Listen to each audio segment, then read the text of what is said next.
Hello and welcome to the fourth episode of Planetos Podcast, a podcast dedicated to the fans of George R. R. Martin's A Song of Ice and Fire and HBO's A Game of Thrones.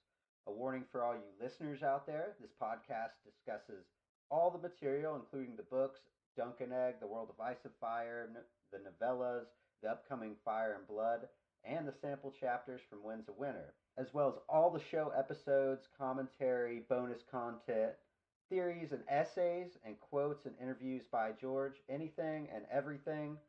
I'm one of your hosts, Brett. You can find me on Twitter at Homely Pillow. And I'm your other host, Travis. I can be found at Sir_Travis on Twitter. We hope you enjoy today's show. So, in today's podcast, we're going to talk about riddles and prophecies in A Song of Ice and Fire. I think it's important that we define what a riddle is and what, in terms of riddles and prophecies, we mean in the context of A Song of Ice and Fire. Riddles are defined as a question or a statement intentionally phrased so as to require ingenuity in ascertaining its answer or meaning, typically presented like a game. When we discuss riddles in this episode, we are also including some prophecies, like we said, and prophecy making that is spoken by characters or to characters. A lot of the prophecies are delivered in very similar fashion to riddles in our own history and other works of fantasy as well. However, most of the riddles in A Song of Ice and Fire are not presented like games, though one character mummers, hint, hint, his way through a couple riddles, as we'll discuss. We don't plan to discuss dreams, as dreams are very deep and personal and are sometimes an amalgamation of various events that aren't always specific in nature. Nor will we talk about myths or songs, though one character delivers riddles in a sing-song fashion. Both are used effectively in the story, mainly as parables for many characters and situations. And yes, we may get into dreams and myths and songs here and there, but it's not our intention to feature them in this episode. Instead, we're going to focus, like we said, on several characters who deliver riddles, sometimes filled with prophecy, and a few unique riddles that are clever clues and insights into specific characters and coming events. But first, we want to introduce a very special guest who is making some riddles of her own on Twitter and Facebook for our great community. So please welcome Beth, also known as Bword, from the A Song of Ice and Fire fandom. Beth? Hello. Thanks for having me, guys. Well, thank you for joining us. We really appreciate this. Yes, when we were talking very on about the hook that we were going to have with this podcast, focusing on the fandom, one of the first conversations that Brett and I had, I said, there's someone on Twitter doing these extremely difficult riddles, and I think it's fascinating, and I think we need to have that person on at some point. And so both Brett and I sought you out and followed you on Twitter, and it's a lot of fun. You are doing a lot of great work. You're making people very happy, even when they get the answer wrong, which sorry, even when they get it wrong, which I think I finally got one right the other day, and I was so happy with myself. I get the easy ones, but if they're just like any bit complicated, like just a little bit, I get them wrong. But I forgot what I was gonna say, so continue. So I definitely have some that are easier and harder ones, right? I kind of like rate them in my notes. I rate them like easy. Oh, sorry. So Beth is joined by a special guest herself. So you are our first person from a different country to join our podcast, and you now have the first animal. We have the first animal guest on the Planetos podcast. Yeah, she needs to be heard. This one. Oh yeah, no, I remember what I was gonna say. We actually mentioned you, Beth, in the first episode. That's right. Yeah, we did. Oh, awesome. So Beth, one of the things that we do on this podcast, we started in our first episode, Brett and I telling what we're calling our Song of Ice and Fire story. So tell us a little bit, how did you come to the books, the TV show? What's been some of your reaction to the fandom? Do you have a favorite character, a favorite book, chapter, episode? Tell us a little bit about that. Well, I mean, I first heard of the show through my husband was watching it like right off the hop from season 1. It's totally his thing, and I remember seeing a few things a few years down the line, but I wouldn't really pay much attention to it. And we started to open my mind up a little bit, I guess, to some of the things that he liked. And we watched all the way through Spartacus, which was it's a really gory, really sexy show, right?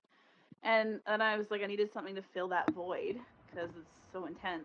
So I was like, well, what about that show? What was that show you were watching?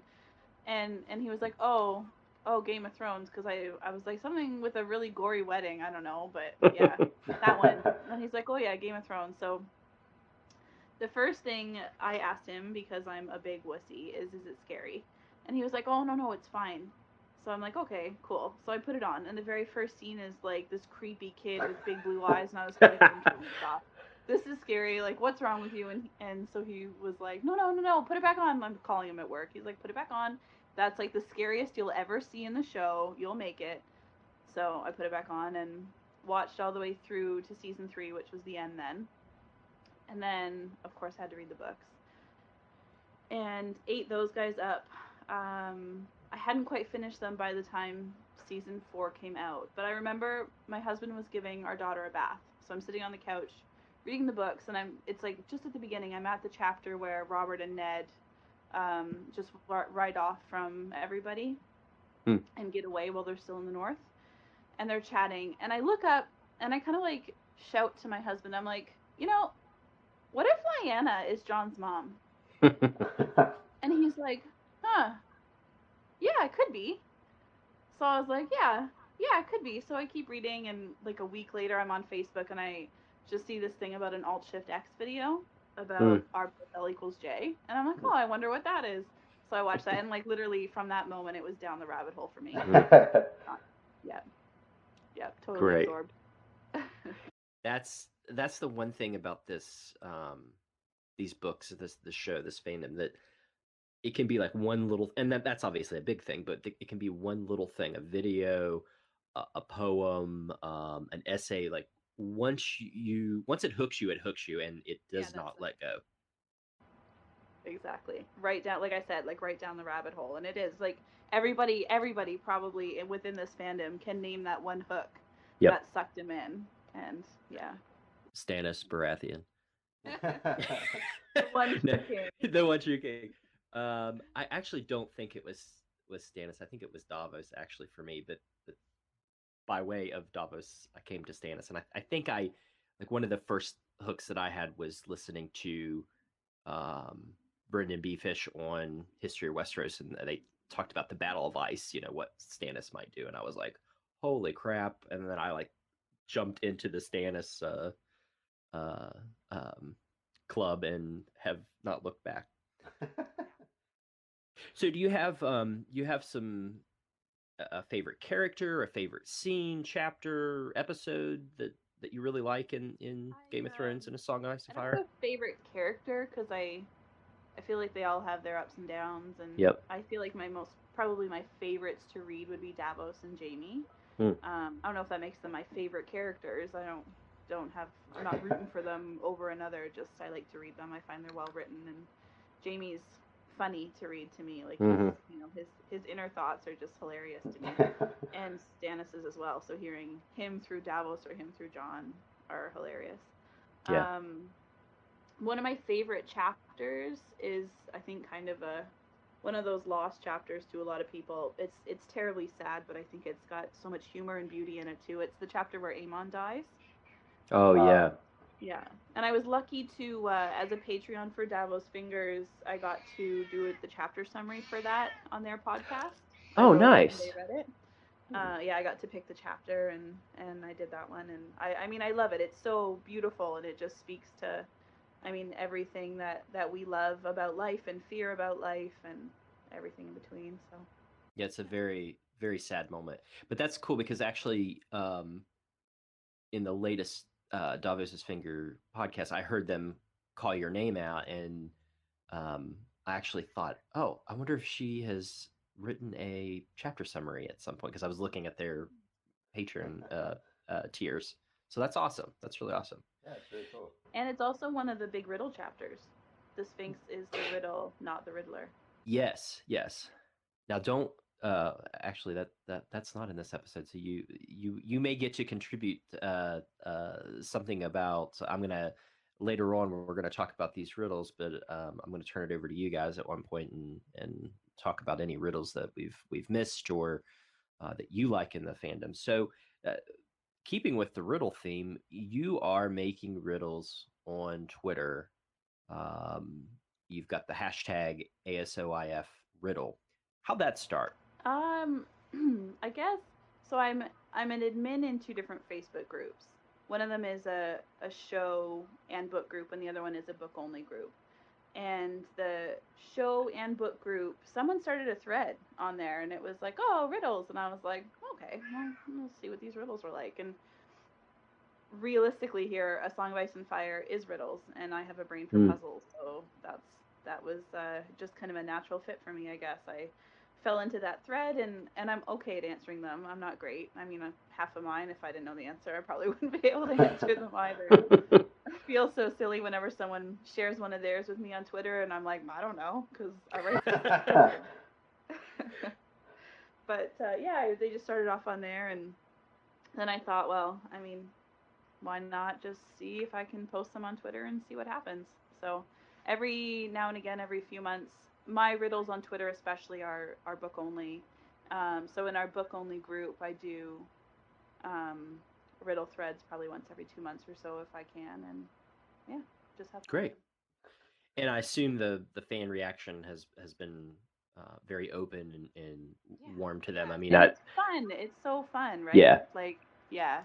I love it. I love when people dive in and when they can't get one, it's real fun for me. Yeah, you had one you had one just a couple days ago. I actually responded to and got wrong. I think the answer was Sanel. Is that right? Yeah. Okay. I got that. Which I and I was like, I don't even know who that character is, and I had to go. I didn't either. Oh, no. That's actually what I'm going for now, is because the fandom's so big. Yeah. Everybody knows all the big characters, and there's no way to make that even a little bit vague. Like, yeah, so true. I'm trying to go for some of the more obscure people. So yeah, yay. I think that's great. What I was going to say about that specific riddle is, I was seeing people respond. What I was saying, I was seeing people respond with other characters, and if you looked at it, like, it kind of fits some of those other characters too, which I think is great with George's writing. That, like you said, we've got all these characters, and some of them share the same traits and storylines, and but obviously there's like one little hook that can really describe them and separate them from other characters. So that's great. I love your GIF responses. Yes. If I could communicate in only gifts, I would. It'd probably be a better world if we just communicated I really think so. like that. So I think you have something that you want to share with us, and I think you're going to put us on the spot here, right? All right. So we rained down atop the battle, horned like cattle. Turned out we also owed a lot of money. Shame nobody said something. Brett, you want to answer? It sounds like a Battle of Blackwater type of question, but I can't. Yeah. But I'm not sure. Do you know that?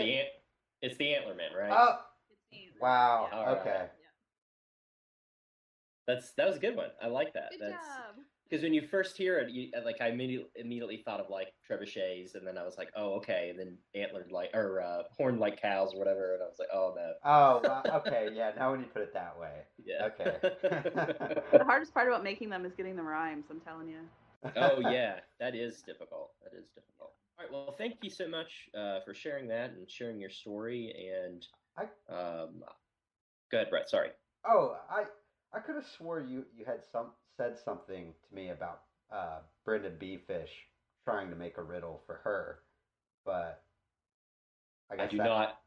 I do not remember that. You said that on the last one when we were yeah. talking to Pat about having you on, and I was like, I don't remember that.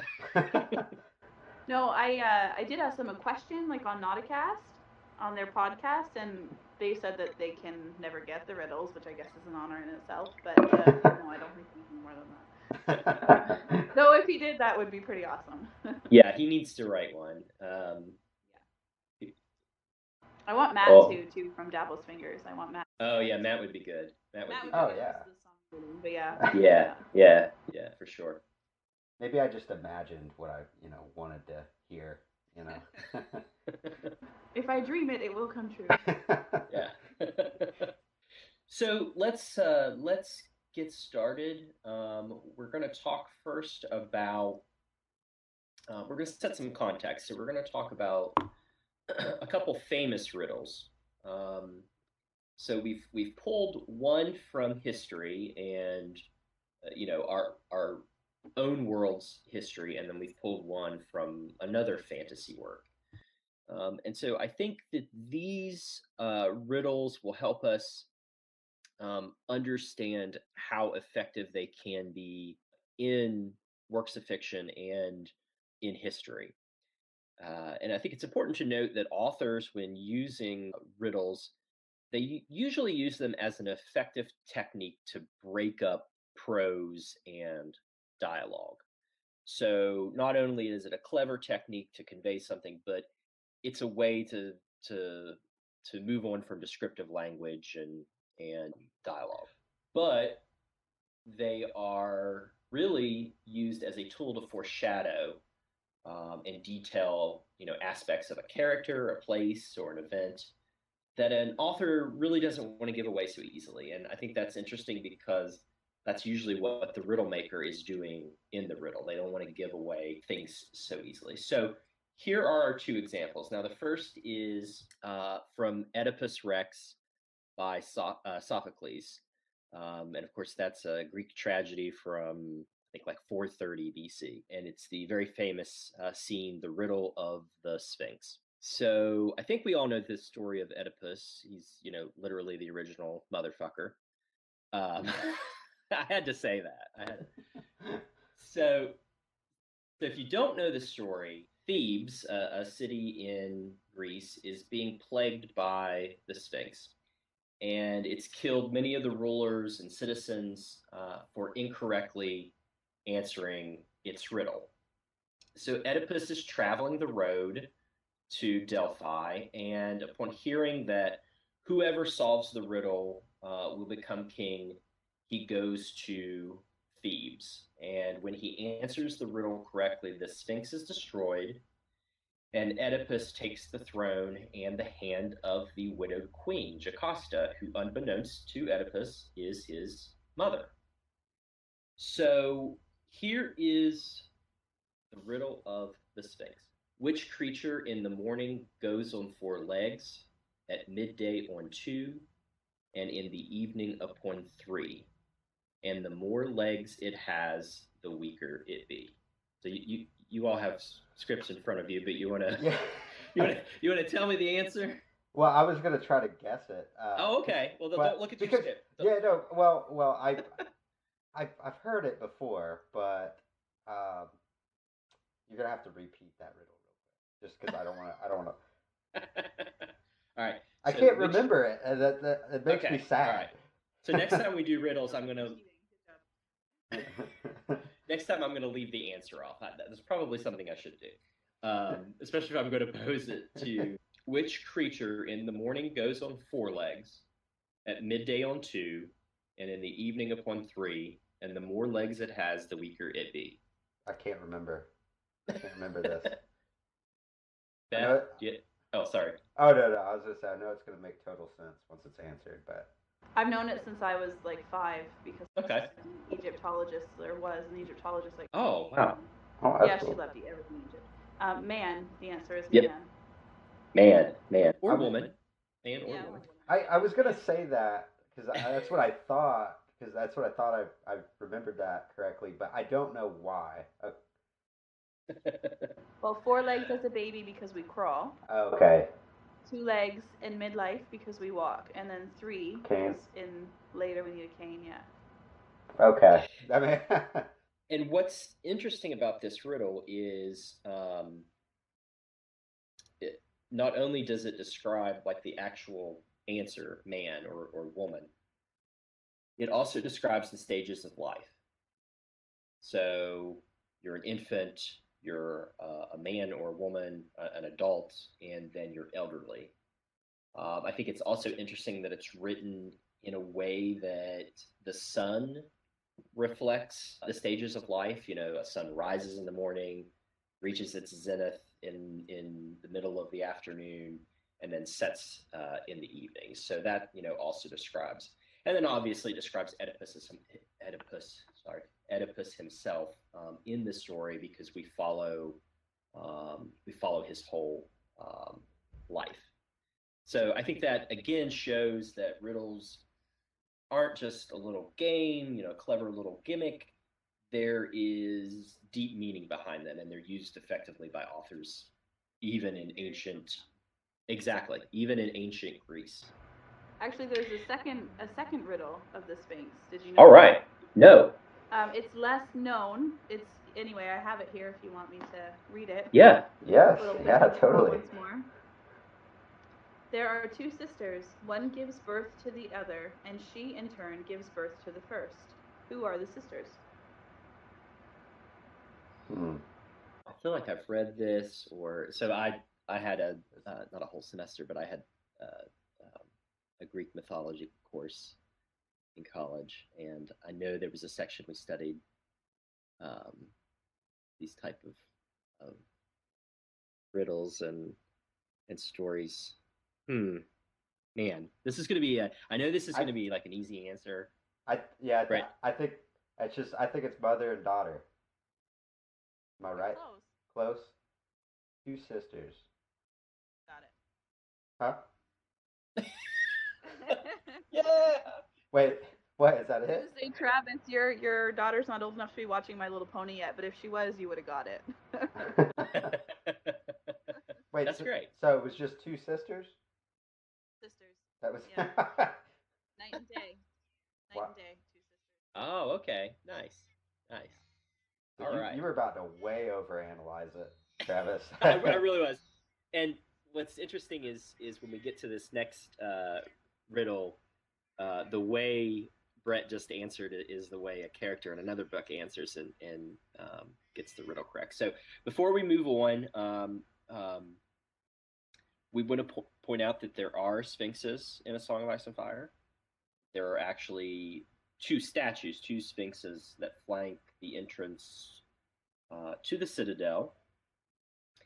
And Sam also encounters a character known as the Sphinx, Alaris, in A Feast for Crows in Old Town, and that character is a bit of a riddle as well. We don't really know what he has planned, but do both of you know who Alaris is really?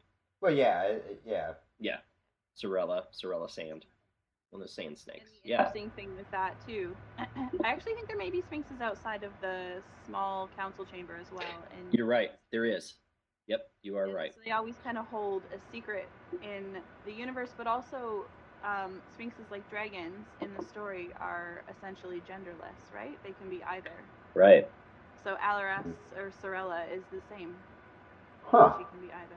Ah, that's great. That just gives more evidence to that. Yeah. All right. Well, that was a lot of fun.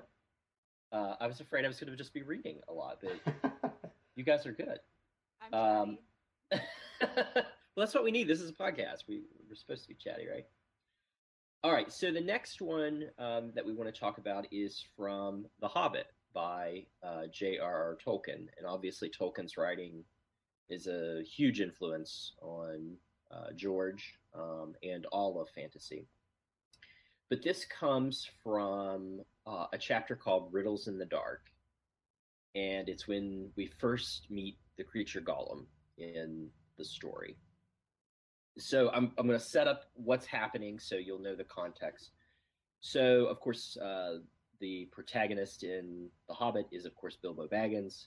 He's on a journey with the dwarves to the Lonely Mountain, and they wake up in a cave and they're being attacked by goblins. Bilbo falls behind the other dwarves and bumps his head, and the world goes dark, and he wakes up in the cavern alone, and he proceeds down a long passage and comes to a cave with an icy lake and a foul being living there.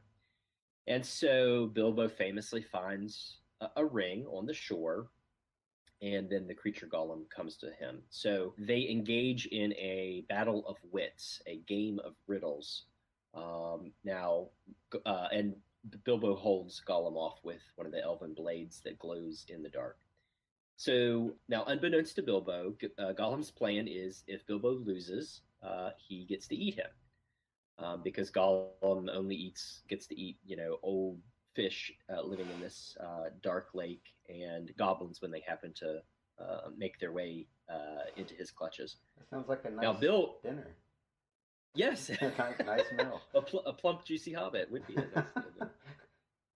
I really want to go to New Zealand just because I want to go. Well, I mean, I want to see New Zealand, anyways. But I just want to go. I would like to stay in one of those hobbit holes that they created for cave. I'm like, there's caves everywhere. There are caves everywhere, but I want.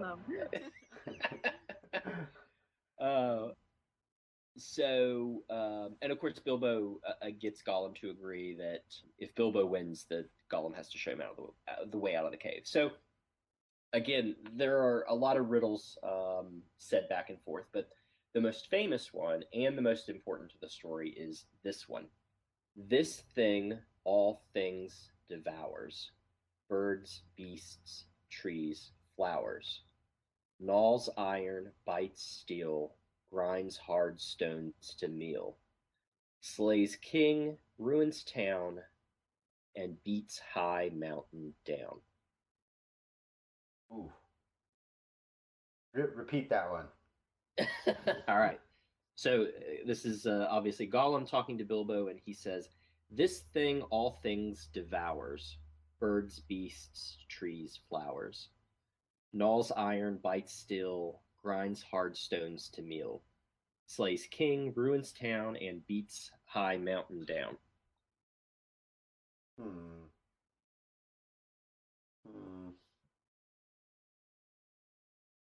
I don't know. Beth? Well, I know it. All right. I'm a cheater like that.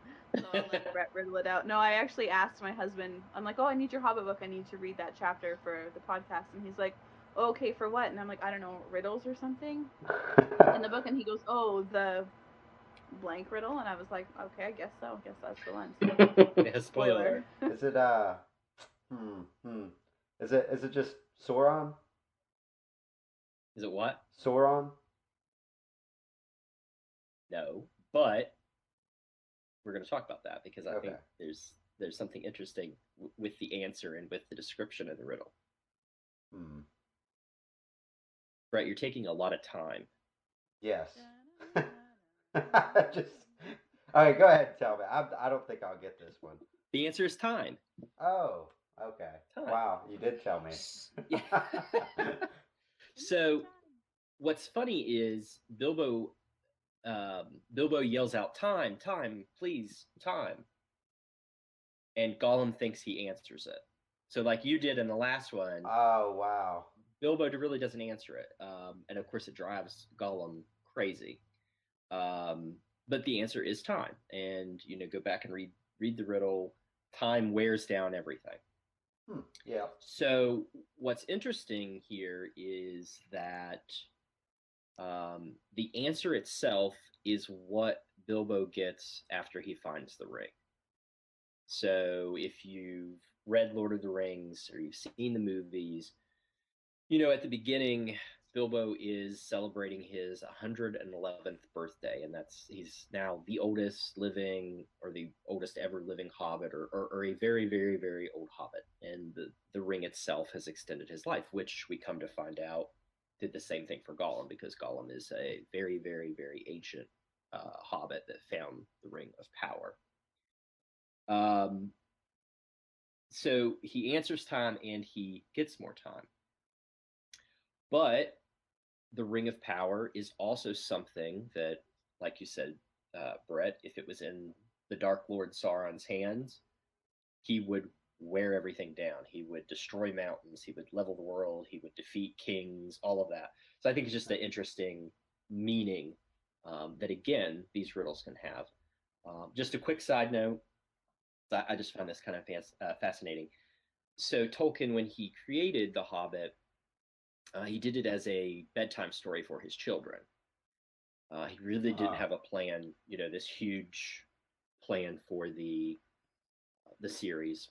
And then when he began developing Lord of the Rings, he actually went back and changed the chapter. So initially, Bilbo finds the ring just like he does. It has, a special power that hides him. But what Gollum was going to give Bilbo, if he got the riddle right, was the ring.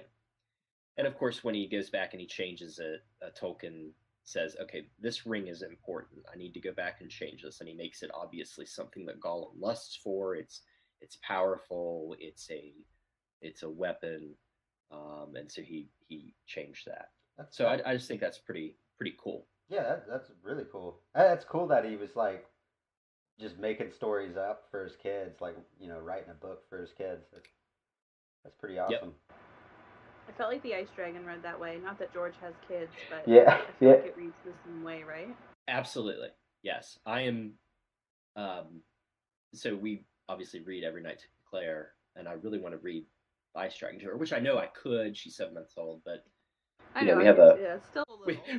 It's still, and it's like, I don't know, like 100 pages, which isn't that long, but there's a very small window, as you know, of freedom in the evening, and so you want to do a couple quick books. Yeah, you just want to put that grenade down and walk away. Yeah. They could go off at any moment. Yeah. All right. So, sorry. Go ahead. Well, I was gonna say I have two girls. So oh, really? Yeah. How old are they? Yeah. 17 months and 5. Oh, nice. Yeah. Cool. Well, you've been through it all then. Yeah. You will survive it, I promise. All right. So, any comments on either of those riddles? I think they're good markers to guide us. No, I don't think so. I kind of blurted out the answer on the other Sphinx riddle, but No. Sisters, yeah, it says that. But yeah, it's night and day, which are the sisters that give birth to each other. But yeah, watch the season of My Little Pony and you'll get that one, no problem. Oh, okay. Cool. Wait, so I did get that one wrong. I said 2 sisters. Yeah, I know. And then I was like, yeah, it's 2 sisters. And I was like, oh, the riddle says that. Yeah. So, okay, so it is night and day. Okay. That makes sense. Okay. Makes a lot more sense. Yeah, I was like, I just got excited. And I'm like, no, it just says that. Yeah, I was like, so the riddle is the riddle? Or the answer to the riddle is the riddle itself. Okay. That's right. Yes. All right. Yes. So there are major and minor riddles in A Song of Ice and Fire, and they are mostly associated with prophecy. So let's take a minute to, just quickly define prophecy. It's obviously a prediction or the practice of making prediction.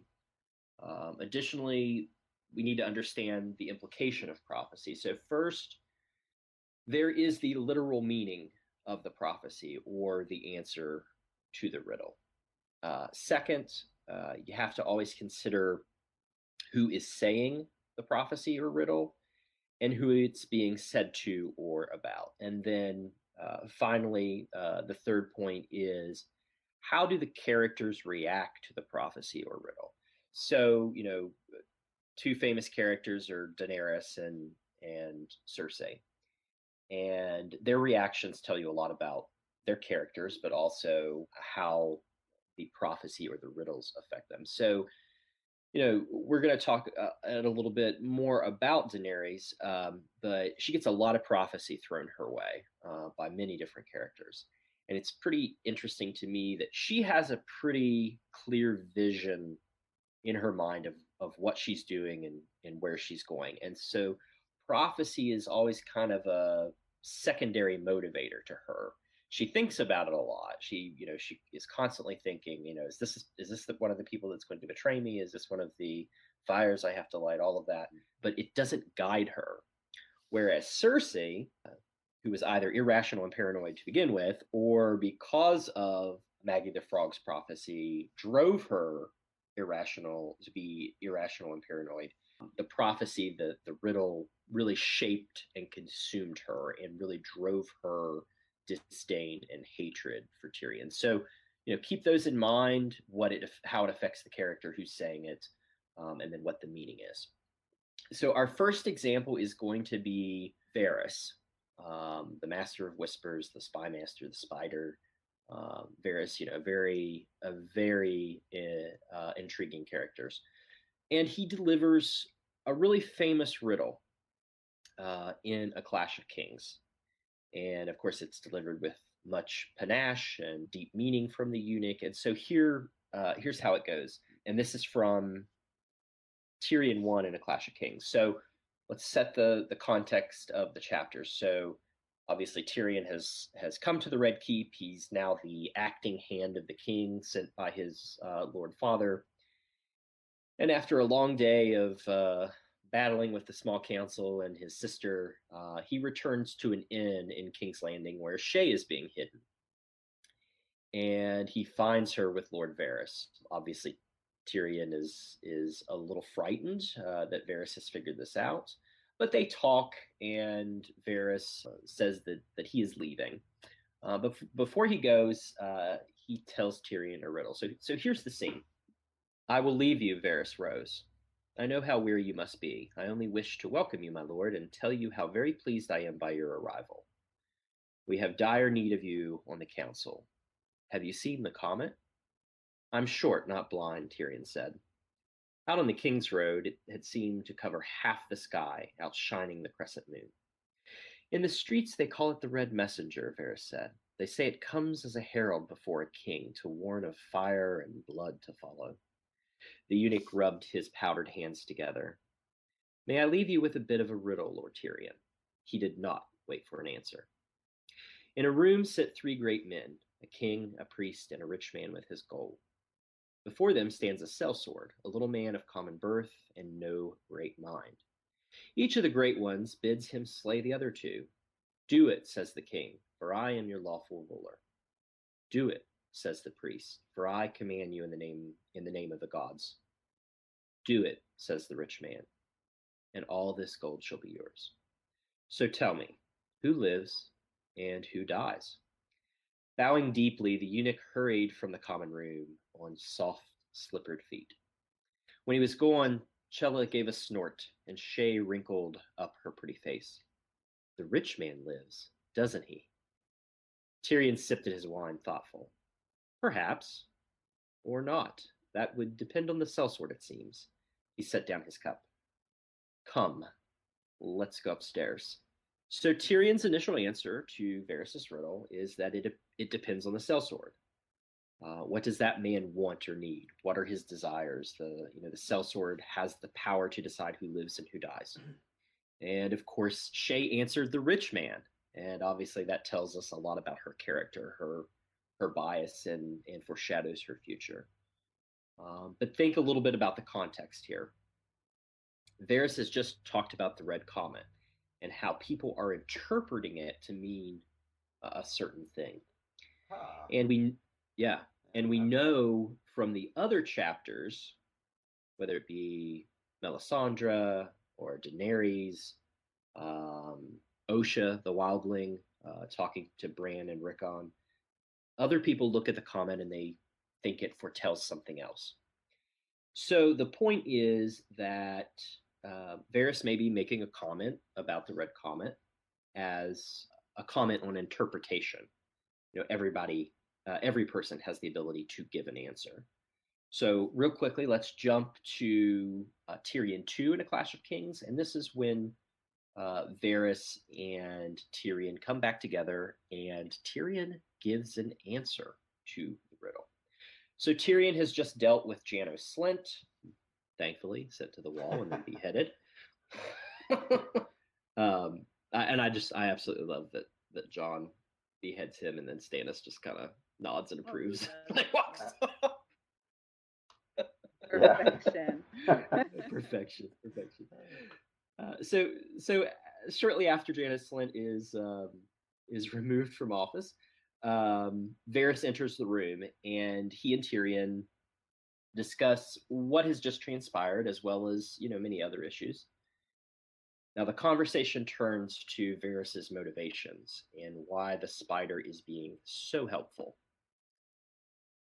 And Varys famously says, "Power is a curious thing, my lord. Perchance you have considered the riddle I posed to you that day in the inn." "It has crossed my mind a time or two," Tyrion admitted. "The king, the priest, the rich man, who lives and who dies? Who will the sellsword obey? It's a riddle without an answer, or rather, too many answers. All depends on the man with the sword." "And yet he is no one," Varys says. "He has neither crown nor gold nor favor of the gods, only a piece of pointed steel." "That piece of steel is the power of life and death," Tyrion responds. "Just so, yet if it is the swordsman who rules us in truth, why do we pretend our kings hold power? Why should a strong man with a sword ever obey a child king like Joffrey, or a wine-sodden oaf like his father? Because these child kings and drunken oafs can call other strong men with other swords," Varys responds. "Then these other swordsmen have the true power, or do they? I'm sorry, I said Varys responded, but that was Tyrion that responded. So then Varys says, "Then these other swordsmen have the true power, or do they? Whence came their swords? Why do they obey?" Varys smiled. "Some say knowledge is power. Some tell us that all power comes from the gods. Others say it derives from law. Yet that day on the steps of Baelor's Sept, our godly High Septon and the lawful Queen Regent, and your ever so knowledgeable servant, were as powerless as any cobbler or cooper in the crowd. Who truly killed Eddard Stark, do you think? Joffrey, who gave the command? Sir Ilyn Payne, who swung the sword? Or another?" Tyrion cocked his head sideways. "Did you mean to answer your damned riddle, or only to make my head ache worse?" Varys smiled. "Here then.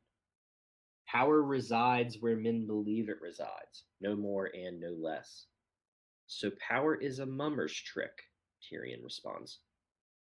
"A shadow on the wall," Varys murmured. "Yet shadows can kill, and ofttimes a very small man can cast a very large shadow." All right. That's a great exchange. So, a lot going on there. Who does the sellsword kill, and what is Varys' purpose in telling Tyrion this riddle? I think what's interesting to me about this is you kind of nailed it already. It's sort of the interpretation of this riddle. If Varys had asked Ned Stark this riddle, his answer probably would have been the king, right? Like the king lives and the other two die, mostly because the old gods don't have priests. But anyway, because that's honor answering, and he expects that everyone would follow the way he follows. Then you have a character like Tyrion who has always seen life from a different perspective, no pun intended there. So he just understands people's viewpoints so differently, right? Right. So yeah, he understands all aspects, the triangle of this question, of this riddle. I mean, I agree with all of that. But you know, I think maybe realistically, it's a sellsword, and he goes for gold.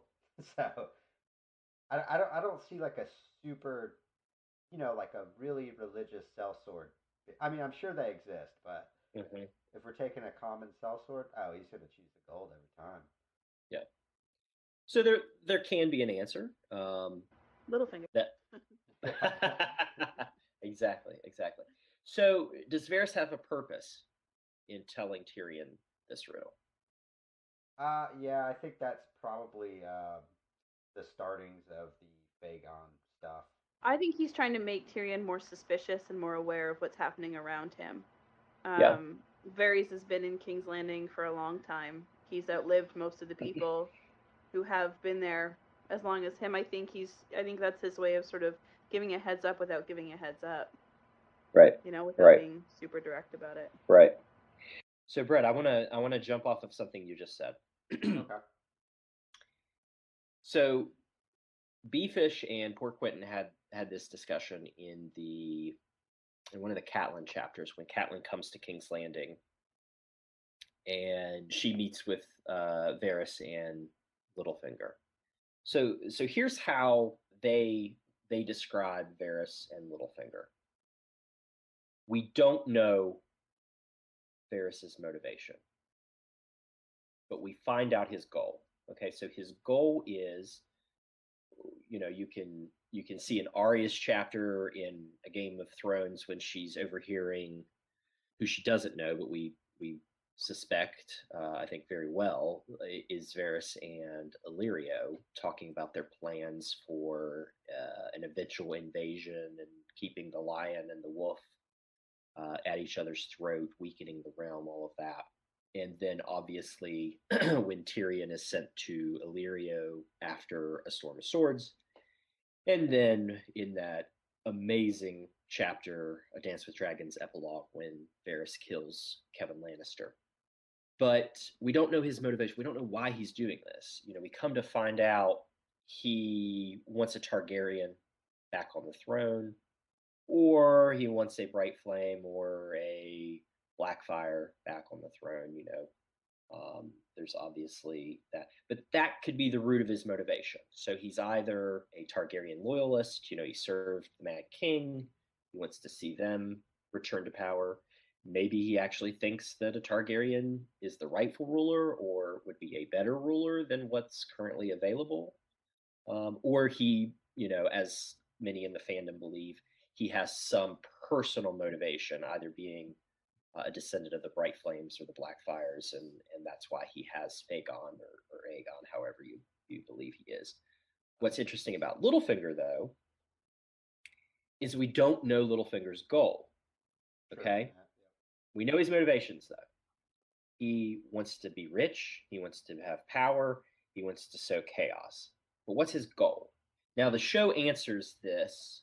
I don't know if it's the right answer, but they answer that he wants to be king. He wants to take control, and he wants Sansa by his side. But we don't know that in the books yet. We just know that he's an agent of chaos. And George has described these two, Varys and Littlefinger, as locked in an epic struggle. It's kind of like the United States and the Soviet Union in the Cold War. Like, one person shoots a missile, the other person's going to shoot a missile, and it's all over. Like, they can destroy each other. They're in a Cold War. They've got mutually assured destruction. They answer Varys's motivations in the TV show too. I don't know if I really agree with it. I think it's going to be different in the book. That's true. But yep. That he's for the people. Yeah. Which I don't know if I agree with that. Especially with the little birds. Yeah. No, that's a good point. And again, we don't know his motivations in the book. We don't know Littlefinger's goal in the books, but you're right. They do provide an answer for both of those to an extent. And I think we probably all agree that's probably right. I mean, Varys is either allied with the Targaryens or has a personal tie to the Targaryens or some of their descendants, or he does believe that he wants a better system, and Aegon or Daenerys are going to give people a system. I think if he was really in it for the people, he wouldn't be told to keep sowing chaos and keep destroying the realm to make room for a better king. I think, personally, I think Varys is definitely somehow connected to the Blackfires. That's my my train of thought for him in the books anyway. In the show, obviously, it's a Targaryen ruler. He just wants them back on the throne somehow. Right. That's who Well, brought him over in the first place. Right. But one of the interesting things, though, just to push back a little bit, is Varys is really trying to make sure Ned Stark isn't killed, that he does go to the wall, because he knows that if he's killed, then the North is going to erupt. I totally agree with both of you that. Well, it was because Illyrio was telling him to stall. Right. And Right. he told Yep. Illyrio You're to right. make haste, right? That's So right. You're he right. knew You're that if right. Ned was Yep. killed, everything would explode, and Yep. he definitely wouldn't be able to stall anymore. Right. Right. So, but you're right. I mean, in order to get what he wants, like, even if he's able to just hold everything in place, like, Robert Baratheon's gonna still be king, and the realm's gonna collapse, whatever. Somebody's coming either with the Dothraki or the Golden Company, and they're gonna kill millions of people. So, yeah, you're right. He, while it might be for the people, exactly. Yeah. Yep. Yep.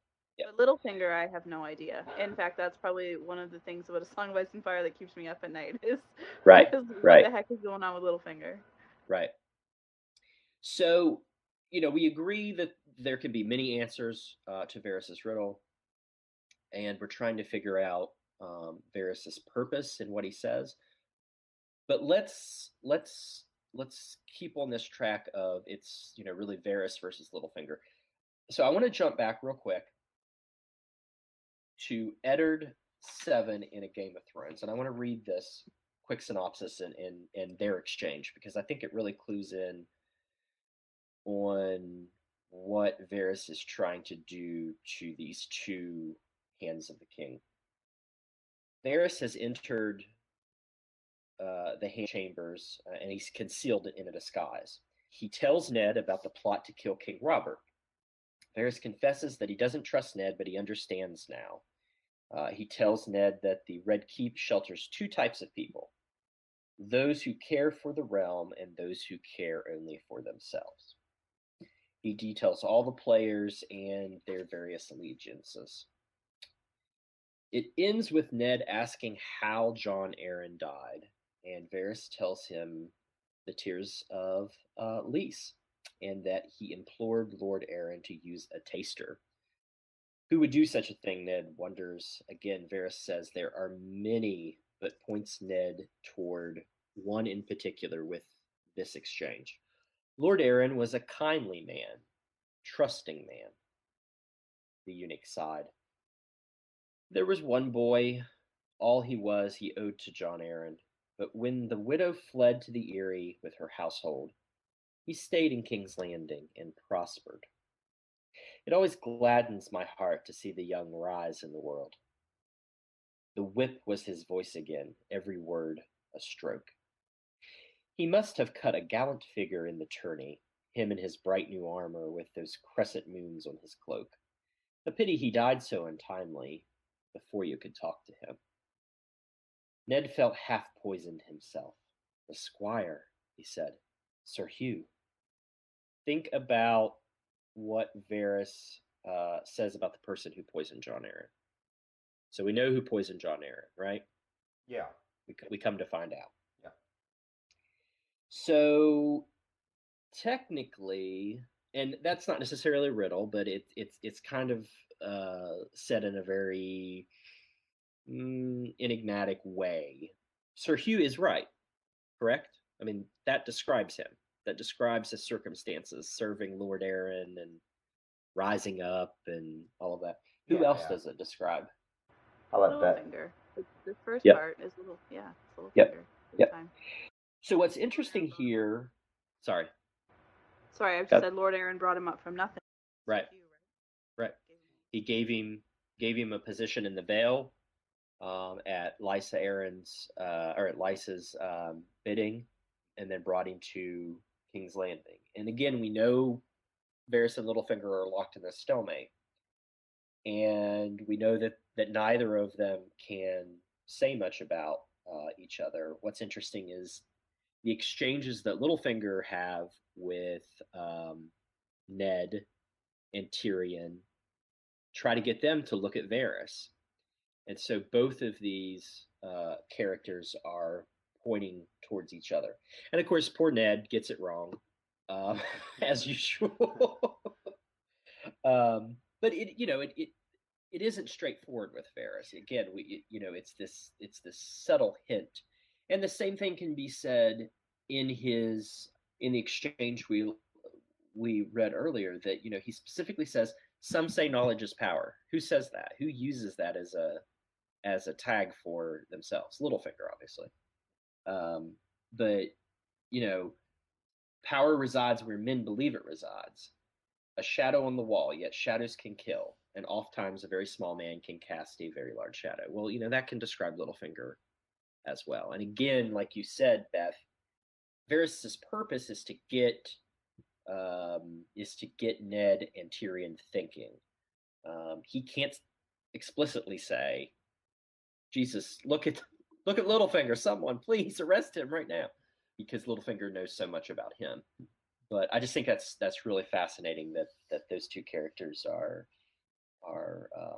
constantly at each other's not throats, but and we get that's one of the great things we talked in our last episode to Pat Spunogle about, is that the show has the great ability of giving you these secondary and minor characters. You wouldn't get a one-on-one exchange between Littlefinger and Varys that we do in the show. You don't get that in the books unless one of them becomes a point of view, right? The one thing that I really wish the show could do was give those inner thoughts that we get in the books that really just let you understand, right? Yes, I agree with you on that.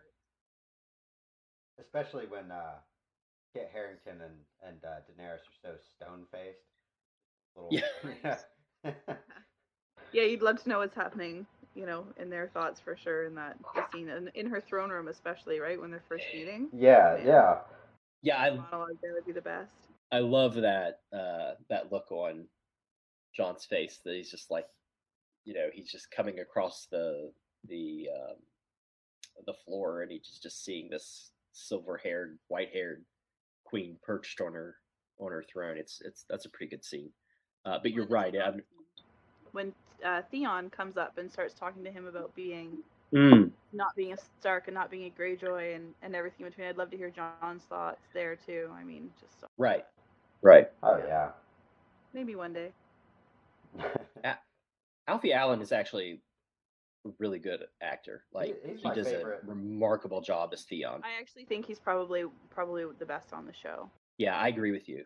The stuff you think every season has been different for him, but he's conveyed. He's the one character who didn't stay the same character, right?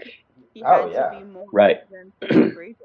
And he constantly changes. I mean, in season 1, he's kind of this playboy, smartass. Season 2, he's this disaffected, lost son who makes a terrible choice. Season 3, he's a prisoner, a puppet. Well, not more puppets in season 4, and then obviously season 5, he's broken and beaten and finally finds himself again. I think it's a wonderful arc. And yeah, his acting for it is just so incredible. Yeah. I bet his sister, Alfie Allen's sister, is just so proud of him. From where you like, have you listened to her song about what's it called, Little Brother? Oh no, I didn't even know about that. Yeah. She has it's a pretty good song about him. I'll have to check it out. I'm stuck in the 90s. I listen to like 90s music. Unless it's Frozen or Moana, I don't know it anymore. Oh my God. Behold your future. Oh yes, I know. We have a niece. She's 3 or 4 now. You're welcome. And it was just Frozen, and now it's Moana, and yeah, like that's. So that's all I do is sing Disney. Or Wiggles. I'm just gonna show Claire like Game of Thrones and Star Wars like on repeat and be like, write my own musical to that. So maybe I did that actually. There was a time that my daughter Abby, going to bed, my 5-year-old, she would ask for a Star Wars song to put her to bed with. Oh wow, that's great. Yeah. So I was like dun dun dun dun dun dun dun. Actually, my niece's older brother, I think he's about 6 now, but he would just scream like in the middle, like if you were on vacation with him, like play the Imperial March now, and you'd have to like his mom would have to hold the phone up and play it. It was hilarious. Good parenting. Yeah, absolutely. I'm Parenting done totally. right. Yeah. Harry Potter or Star Wars. My daughter's pretty well There versed. you She go. knows That's all of the great. DC and Marvel people too. Nice, nice. That's pretty cool. All right. So, anything else about Varys or Tyrion Littlefinger? Anything there? I did like that scene in the show, where they're talking and Varys brings up the fact that he was in the room when Littlefinger suggested the cat's paw knife was Tyrion's, and he brings that up, and that's something that's never. I think it was maybe looked at. I don't think it was a plot hole, but it could have been Mm-hmm. something Mm-hmm. something that. It's true. We'll never know why he went along with that, right? Or maybe one day we will. But yeah, Yeah. I mean, why? If they're so at odds with each other, then why did they come together and lie to Catelyn about that at the beginning? Right. Yeah. Right. And especially too, because Varys and Illyrio wanted to hold off the chaos until until I what we thought was uh, Viserys and Daenerys were ready. Yeah. Right. Watch out! It's Arya. She's coming for us all. Probably is. There's a cat that's a war against this one, or not a war against the danger. Yeah. Man. All right. So, let's move to our next character, and that, of course, is Dany. Now, Dany is not a riddle maker. She's not someone who says riddles, but she has a lot of characters that say riddles and prophecies about her. So we're going to talk about two. We're going to discuss those two, and then we're going to move on to a larger prophecy for Dany. So the first two characters that, the first character that really states some prophecy in a riddle fashion is Miri Mazdur. And so she obviously delivers that famous line. I think Dany asked the question, when will Drogo? Yes, when will he be? When will he come back to me? And of course, Miri Mazdur's response is, when the sun rises in the west and sets in the east, when the seas go dry and mountains blow in the wind like leaves, when your womb quickens again and you bear a living child, then he will return, and not before. Now, uh, to me, that's basically Miri Mazdur saying it's not going to happen. Like, Yeah. this is not happening. Like, the sun has to rise in the wrong direction and set in the wrong place. All the water has to go away. Mountains have to crumble. You're not getting pregnant again. So, sure, when your womb quickens again and you have a baby, then he'll return.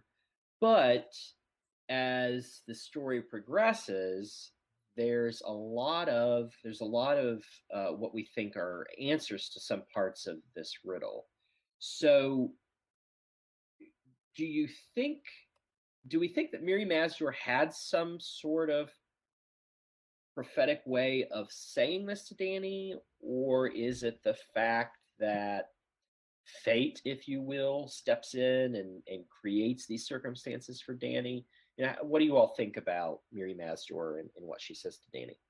The first time I heard it, I thought the same thing as you. I thought, okay, so that's it then. She's just barren, and that's that. Like, and Drogo's never gonna come. Why would he ever come back? I mean, and this is also before Dany suffocates him that she answers this question. So he could have continued on living the way he was, if she'd never killed him, and then maybe if all this had come to pass, he would have just come back. Like, it never made sense to me as as a riddle. It was just a, you're never going to get what you want, move on. And I Mhm. feel like it's been really dissected by the fandom and incorporated in maybe in different places in the books. So Mhm. now, I guess if anything, I feel like, especially because he's dead and it's sort of like the moment's passed. Um, to me, it says that Danny's going to die in childbirth. That's what I believe. Hmm. Yeah, because she believes herself to be barren. She says it over and over. But Danny is not a good, just like Melisandre, she's not really good at interpreting things that are said to her. Interesting. She's very fallible. So I don't think she's barren. I think the last chapter says that pretty plainly. It sounds like she miscarries her last chapter. Right. So yeah, I think that her fate is to die in childbirth. I think that kind of is like the first Interesting. little nudge in that direction. Tinfoil hats on, everybody. No, that's a very interesting um, interesting view. I don't think it's a other view, or you're out on a limb somewhere. There's a lot of people that have that opinion that something like that's going to Within the plus story. absolutely. Well, that What's really lines up with Dabo's Fingers last episode. They were talking about a miscarriage, and so Mhm. yeah, I can I totally mean, it see is. that. It sounds just like a miscarriage, without a Right. doubt, what she goes through. Yeah, outside, and there's no reason she wouldn't. I mean, all the stress of being out there. If she had been pregnant and didn't know it, and then all the physical stress she went through, that would have been ideal, Uh, unideal, but Right. exactly how you would miscarry. Yeah. hmm, yeah. And what's interesting, we're going to talk here in a minute about the House of the Undying, and we talked about this in our last episode, Beth. And of course, you haven't had the opportunity to listen to that because it's not yet published because we just recorded it like 2 days ago. Yeah. But one of the things that we talked about was, and the context for that episode was talking primarily about book versus show, the great divide that exists between some book only and show only folks, and then those of us in the middle that enjoy both, and what was problematic in the show, or what probably could have been done better in the show, but then what the show gets right or does well. And one of the points that we talked about was the House of the Undying scene. And of course, I don't want to give too much away, but we're going to talk about that chapter here in just a moment. But in the show, to me, it's almost like Danny gets a vision of the future. So it's in that scene in the episode, it's almost like Danny is given a vision of the future, a prophetic vision of the future. She's walking through King's Landing. The ceilings are broken and crumbled. There's snow or ash falling. She famously reaches out for the Iron Throne, and then she hears the crying of a child. She's then walking through the tunnel under the wall and emerges at the wall. And in all of the snow, she finds a tent. And when she enters, there's Drogo and is it Rhaego? Was that going to be her son's name? Rhaego. Yeah. Yeah. And he bids her. Drogo wants her to stay there, and then she realizes that the warlocks, the Undying, are trying to keep her there. So that fits pretty well. We've seen her at the wall already. She's going to the wall this last season. She's probably at some point going to attack King's Landing or try to take King's Landing. She's been And there then in the show already. She's just never been to the Red Keep. So. yeah, which actually kind of, well, I don't want to. It kind of so, and I love the scene where she's approaching Dragonstone. Like I thought that was very very powerful. It's But beautiful. I kind of thought you're just going to roll up on King's Landing and like the camera's not going to like give us like, oh shit, this is where my ancestors took over a kingdom, forged a kingdom, and maybe they're going to do that in season 8 a bit differently, but that kind of stuck in my craw. But that's such a minor nitpick. I guess I can overlook it. But King's Landing in the vision is broken, and the um, the throne room is open to the elements. So it's interesting that fits in with your explanation of Miri Mazdor's riddle or prophecy as it is. So I get the sense that you all don't think Miri Mazdor had some prophecy that she was laying out to Danny. But do you think if let's read it one more time and tell me, do you think some of the fans are right when they're reading some of the characters, some of the events um, into this? So when the sun rises in the west and sets in the east, when the seas go dry and mountains blow in the wind like leaves, when your womb quickens again and you bear a living child, then he will return and not before. So, famously, fans think that when the sun rises in the west and sets in the east, they think that applies to Quentin Martell. Um, when the seas go dry and mountains blow in the wind like leaves, I mean, I guess you could say It's the seas Dr. go people think, right? right, Because it's all right. dying. Yeah. Yep, it's dying. The mountains blow in the wind like leaves. That could potentially be Danny's going to the mother of mountains. We think she's being probably taken to Vastothrak, and there's that very large mountain. Perhaps she and Drogon do something there, and then obviously we believe that her womb is quickening now. So is it George just kind of I'm going to take this and I'm going to make people think that this is prophetic and there's some characters that fit this, and it means that Drogo will return to Daenerys, or is it just again like we said that Miri Mazdor is just like this isn't going to happen, and Dany's going to die in childbirth later on. I mean, I guess it could kind of be all of those. Could be, yeah, it could be both. I mean, I think when she dies in childbirth, she'll see Drogo as he was. That's how I feel about it, because Yeah, I think that's her her afterlife. Yeah, yeah. which would be sad. Like I think I almost cried on the last podcast. Oh, I'm so heartless. It wouldn't affect me at all. But no, I think a lot of it too is that him George R. R. Martin planning for the original series to be 3 books. So he he planted a lot of seeds in that first book, and now he's coming closer to the end. So she did say she mentioned Marwyn, and he doesn't even appear until the last book. So I mean, right, I don't have many thoughts on it. I just think we'll get answers yeah, with the Actually, next two. there is to me a break in context with it though, because Miri never talks in sigils, and if she does, this would be the first. The sun, especially, right, being in the Martell sigil.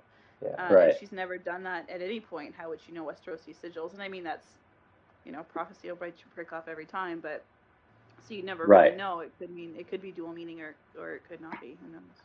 Yeah, yeah, I think that's interesting, and I think it's also again, it's George breaking those tropes that I can have this person deliver this line in a riddle like fashion. It can have some deep meaning. That person had no intention of laying down prophecy or providing some deeper understanding for the person. So yeah, I think that's pretty interesting. All right, so the next character that Danny encounters is Quaithe, and Quaithe is obviously a very interesting character. We have no idea who she is, why she is, what she does. But she says a couple things to Daenerys, and Daenerys meets her at Karth in A Clash of Kings and season 2. And then over the next couple books, I don't know if she appears in the Storm of Swords, but I think she may have. Storm of Swords and the Dance of Dragons. She comes to Dany in visions. So obviously, one of the first things that she says to Dany is she urges her to leave Karth as soon as possible. Warning her that you will not be permitted to leave the city at all. And Dany notices that her wrist tingles as at Quaithe's touch, And when she asks for a clarification, Quaithe gives a cryptic answer. To go north, you must journey south. To reach the west, you must go east. To go forward, you must go back. And to touch the light, you must pass beneath the shadow. Now, the next instance of Quaithe is she appears in a vision in the Great Pyramid of Marine. And of course, Danny asks, is this a dream? She asks if this is a dream and states that she had a previous dream of Quaithe while aboard the Balerion, which of course is the boat that she leaves Carthorne and sails for Slaver's Bay. And Quaithe replies that neither experience was a dream. Daenerys wonders how an intruder could get past her guards. Quaithe replies that she came another way and that the guards never saw her. Daenerys threatens to call out for her guards, who will kill Quaithe. Quaithe replies that the guards will swear that she is not there. Daenerys picks up on the implication, and she asks Quaithe directly. And she asks Quaithe directly if she's there, and Quaithe replies no. And then Quaithe again begins to impart a cryptic warning. The glass candles are burning.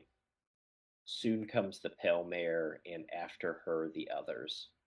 Kraken and dark flame, lion and griffin, the sun's son and the mummer's dragon. Trust none of them. Remember the undying. Beware the perfumed seneschal. So much later, Daenerys is wandering lost, starving, and alone in the Dothraki Sea in her final chapter in A Dance with Dragons. And she slips into a restless sleep, and she hears Quaithe's original instructions again. And then she sees the masked woman in front of her, and she's made of starlight. And the stars whisper, "Remember who you are, Daenerys. The dragons know, do you?" So who the fuck is Quaithe, and what's her purpose, and what do some of these things mean for Daenerys? I don't know who Quaithe is, but I do. I kind of like the idea that it's Sorella sand, like going into Marwyn's chambers and using the glass candle. I don't know if there's any basis to that, but who I think it was Davos fingers were.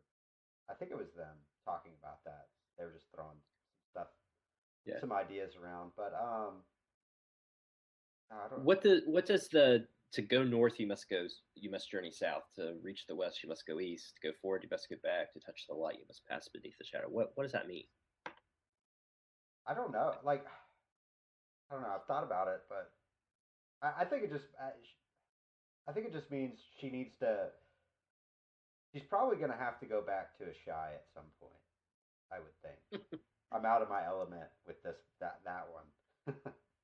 I think that that is Quaite's Google Maps answer to how to get to Westeros. Mm. Gotta go here to go there to go there to go there. Yeah, I think that's just. I think Quaithe is just the person who tries to keep Dany on path. You are meant to be in Westeros, in King's Landing.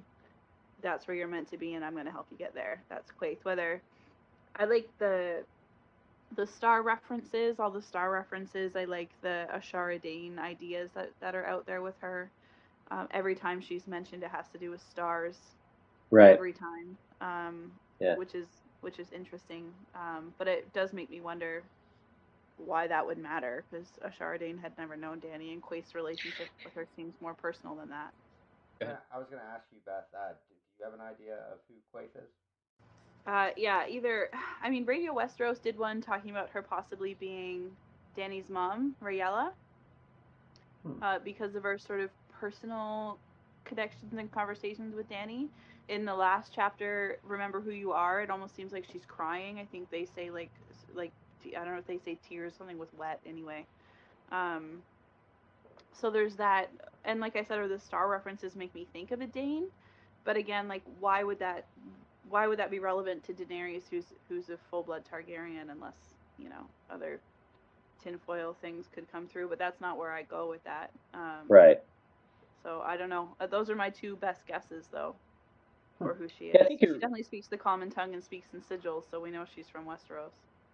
Yeah, and you're right. If you look at the first prophecy, it is directional. It's also maybe a journey or a metaphor for Danny understanding the world.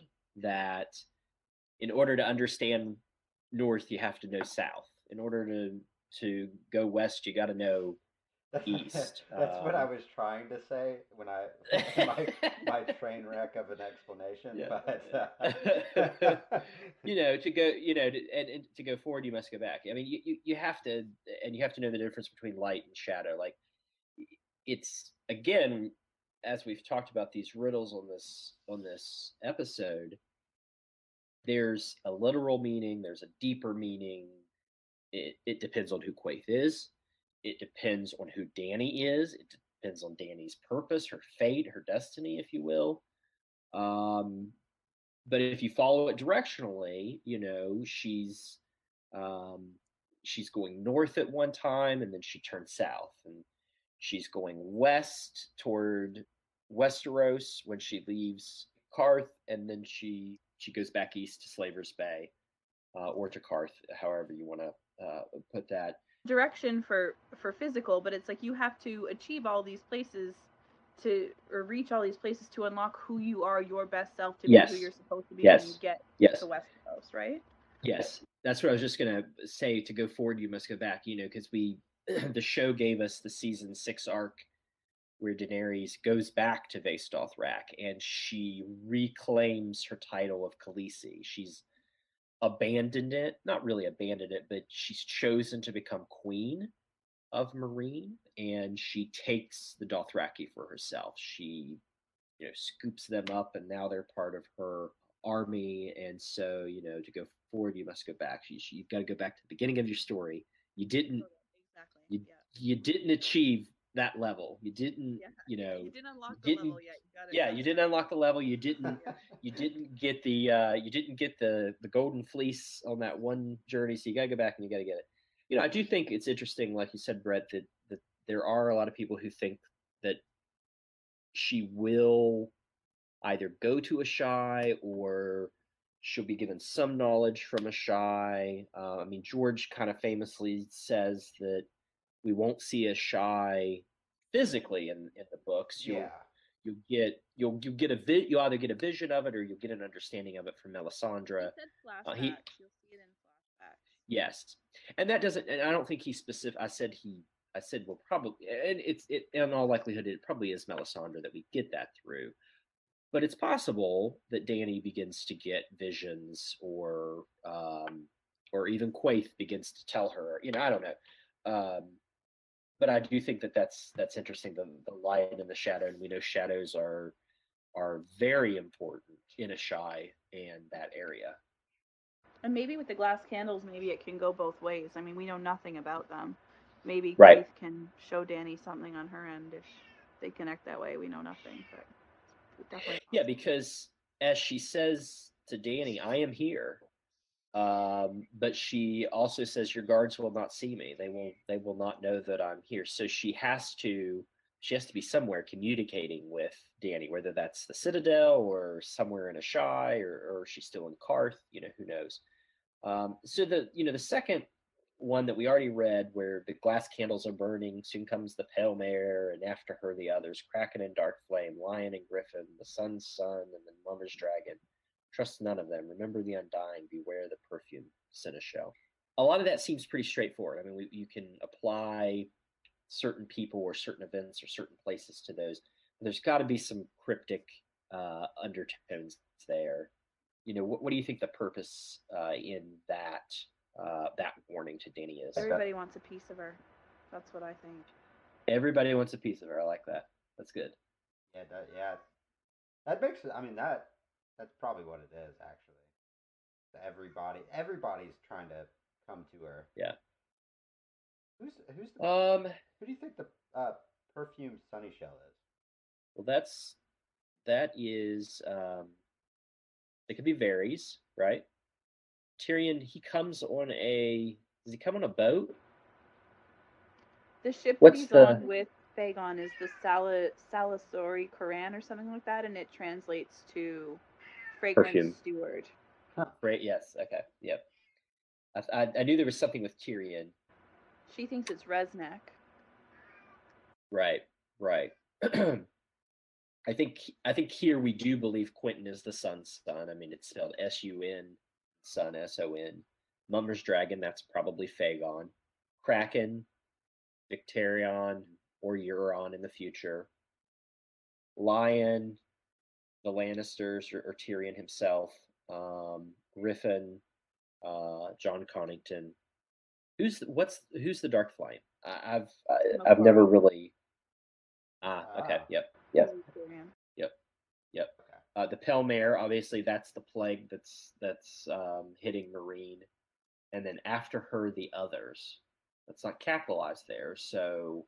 It's the Pale Mare, and after her, the others, and then the sun, blah blah blah blah blah blah. So the Pale Mare comes first, and then they are coming after, right?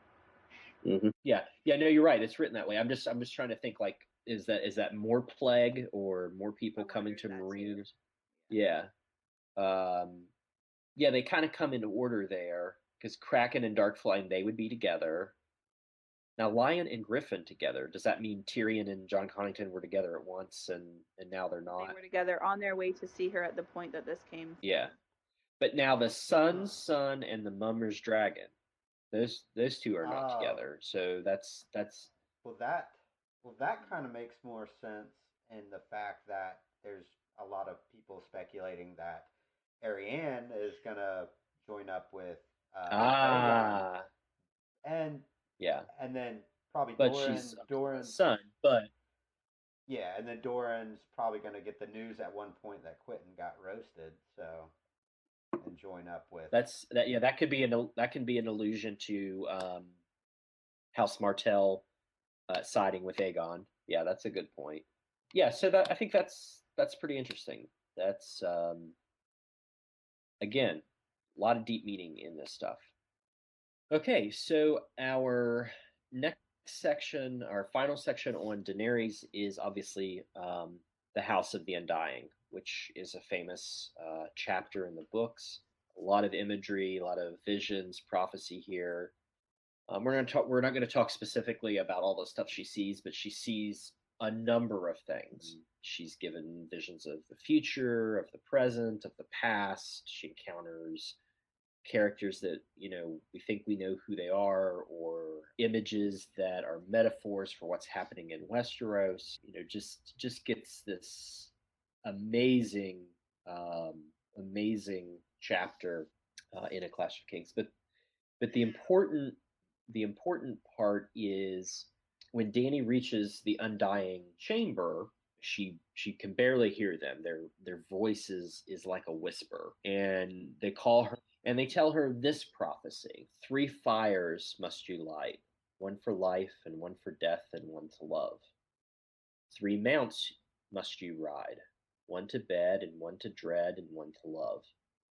3 treasons will you know, once for blood and once for gold and once for love. So it's a very rich, dense chapter, a lot to unpack. Again, we see a lot of things. Dany sees a lot of things in this chapter. What do you all think the purpose of the passages? We talked just a little bit ago about the scene in the books being either a prophetic vision of the future, but it's also the Undying perhaps trying to keep her in the vision by giving her the scene of the Iron Throne, and then seeing Drogo and her son, and obviously in that scene they're chaining her and shackling her and trying to keep her. Maybe it's a little bit of that.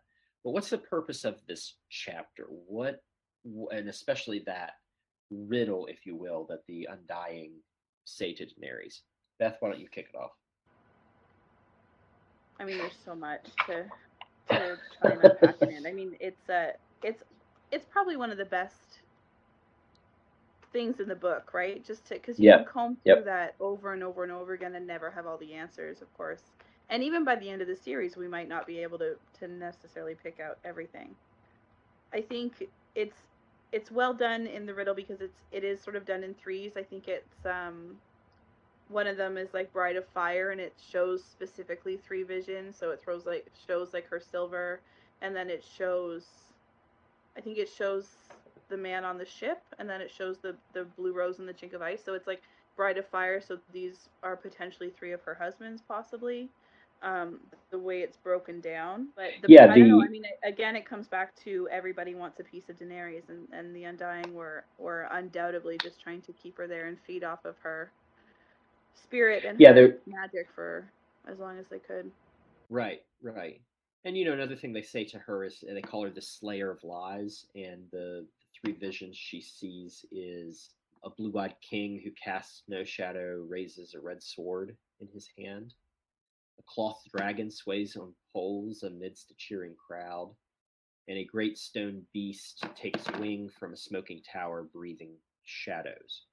So, like you said, they say this, very cryptic statement to her, and then they give her 3 visions that basically here are the 3 lies you're going to slay.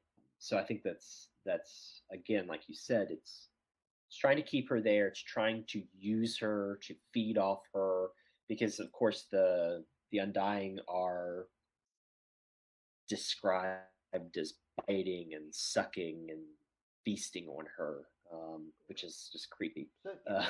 So do you the very last scene that we saw in the season, is it season 8 season 7 that just aired? Season 7. Yeah.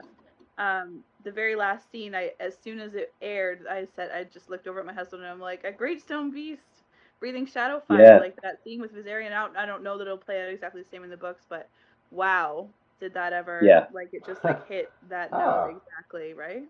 Yeah, that's true. Yeah, I kind of assume that's gonna be Euron, but with the way Brendan Beefish and poor Quentin speculated that they maybe split Euron's role in the show with the Night King. The Night's King or Night King? Which one's? Because they're 2 different things. Night King in the show, not Night's King in the book. Okay, yeah, and they're 2 different. Yeah. Right. Yeah, I mean, she sees her brother or brothers. She literally sees Viserys die, and then she sees a dying prince mutters a woman's name with his last breath as rubies fly from his chest. Obviously, that's Rhaegar, her other brother.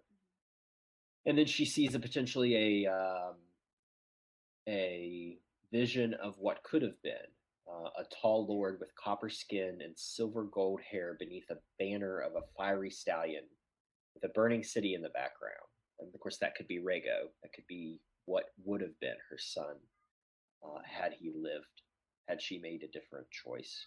I really like this image. This has always struck me as very interesting. A beautiful naked woman being ravished by 4 little men who resemble the dwarf servitor that she encounters on her way in. But that's that's kind of a commentary on Westeros. I think people describe the woman as kind of laying back where she's spread out, kind of like Westeros, and these 4 kings are attacking her, and it's obviously we had 5 kings at once, and I wonder by that time Renly's dead, so would it have been five kings if he was still alive? I can see why this wasn't in the show, where she sees the Red Wedding. Yeah. Because that's pretty. I mean, there's there's a wolf head or a wolf's head on a man wearing a crown, but it's also weird because it describes that it looks at her, it watches her. That's just that's. That would have been so cool in the show. It would have been. It really would have been so cool. The Red Wedding was definitely the most prophesized event through the book. Right. So I have to say I was a late book reader, but if book readers read it and didn't catch it, for shame, because it is all over the place. Yeah. It's like brimming with. We were talking about this again on our last episode about Roose Bolton is just like killing wolves left and right in a Clash of Kings. He's got like a cloak or a coat made of like just baby wolves' skins. It's just terrible. So you did listen to the Roose is Loose episode. I listened to the. You listened to Game of Bones, Beth? I actually don't. I've listened to 1 or 2, but not Yeah. So their latest episode is The Roos is Loose, and is it the Prince of Winterfell chapter that they're focusing on in that, Brett? Yeah. Yeah. So they have these two fans on, this couple, who are big Bolton fans. Uh, it is I finished it. I can't remember if I finished it yesterday or this morning. But like, if you want like a fun trip through some of the craziest shit you'll ever hear, but also like people who are they are very passionate about the Boltons, and they know what they're talking about. Like they're hilarious. I can't remember their name, or we'd give them a shout out, but they it's fun. Like, The Roos is Loose is a fun episode. I'll have to check it out. Oh, I yeah, they have them just on my iTunes, so yeah, yeah, check them out because that's a pretty good episode. It's one of our vulgar, but admins is It's Cersei very fan. vulgar. I'm like, why? wait, what was What'd you that? say? One of my fellow admins he's Marcello. He's an Italian. Lives in Italy. He's a huge Cersei fan though, and I'm like, why? Like, how can you be that passionate over such a monster? I'll never understand. No, I don't think Brett is as passionate, but you like Cersei, don't you? I like the chapters, not her, but like Yeah, yeah. gotcha. Yeah, Yeah, because she's so entertaining, and she hates like she's really petty and just hates the Tyrells so much, and is just like, and then she's like, that's what Tywin would be so proud of me, and he wouldn't. He, I I just can't stand it. I'm like, pull your head out of your ass and look at the world yeah, around you. that's what I like best about her chapters is that she just gets everything wrong. So It's wrong. actually it's actually why I wish Tyrion will actually be the Valonqar, because I want her to get one thing right. Like, as she's dying, I want her to be like, "I was right," and he's I joking. think it would just actually fulfill Tyrion so much to be able to be that. But yeah, man. Right. Okay, Anyway, back on so topic. yeah, back on topic. Yeah, she sees her father on the throne, telling them to burn them all. She sees Rhaegar naming his child Aegon, saying he's the prince that was promised, and then he plays a harp. And a splendor of wizards who falsely claim to be the undying of Qarth and offer to teach Daenerys the secret speech of Dragonkind. I don't remember that one. And then, of course, at the end, a corpse standing at the prow of a ship with bright eyes and gray smiling lips, which could either be Euron or even Aeron, right? If he's tied to the sounds like Aaron. I think tied it to sounds the. like Victorian, honestly. It could be any grade. Oh, yeah, yeah, that's true. Any Greyjoy, yeah. Theon as well. I don't think he.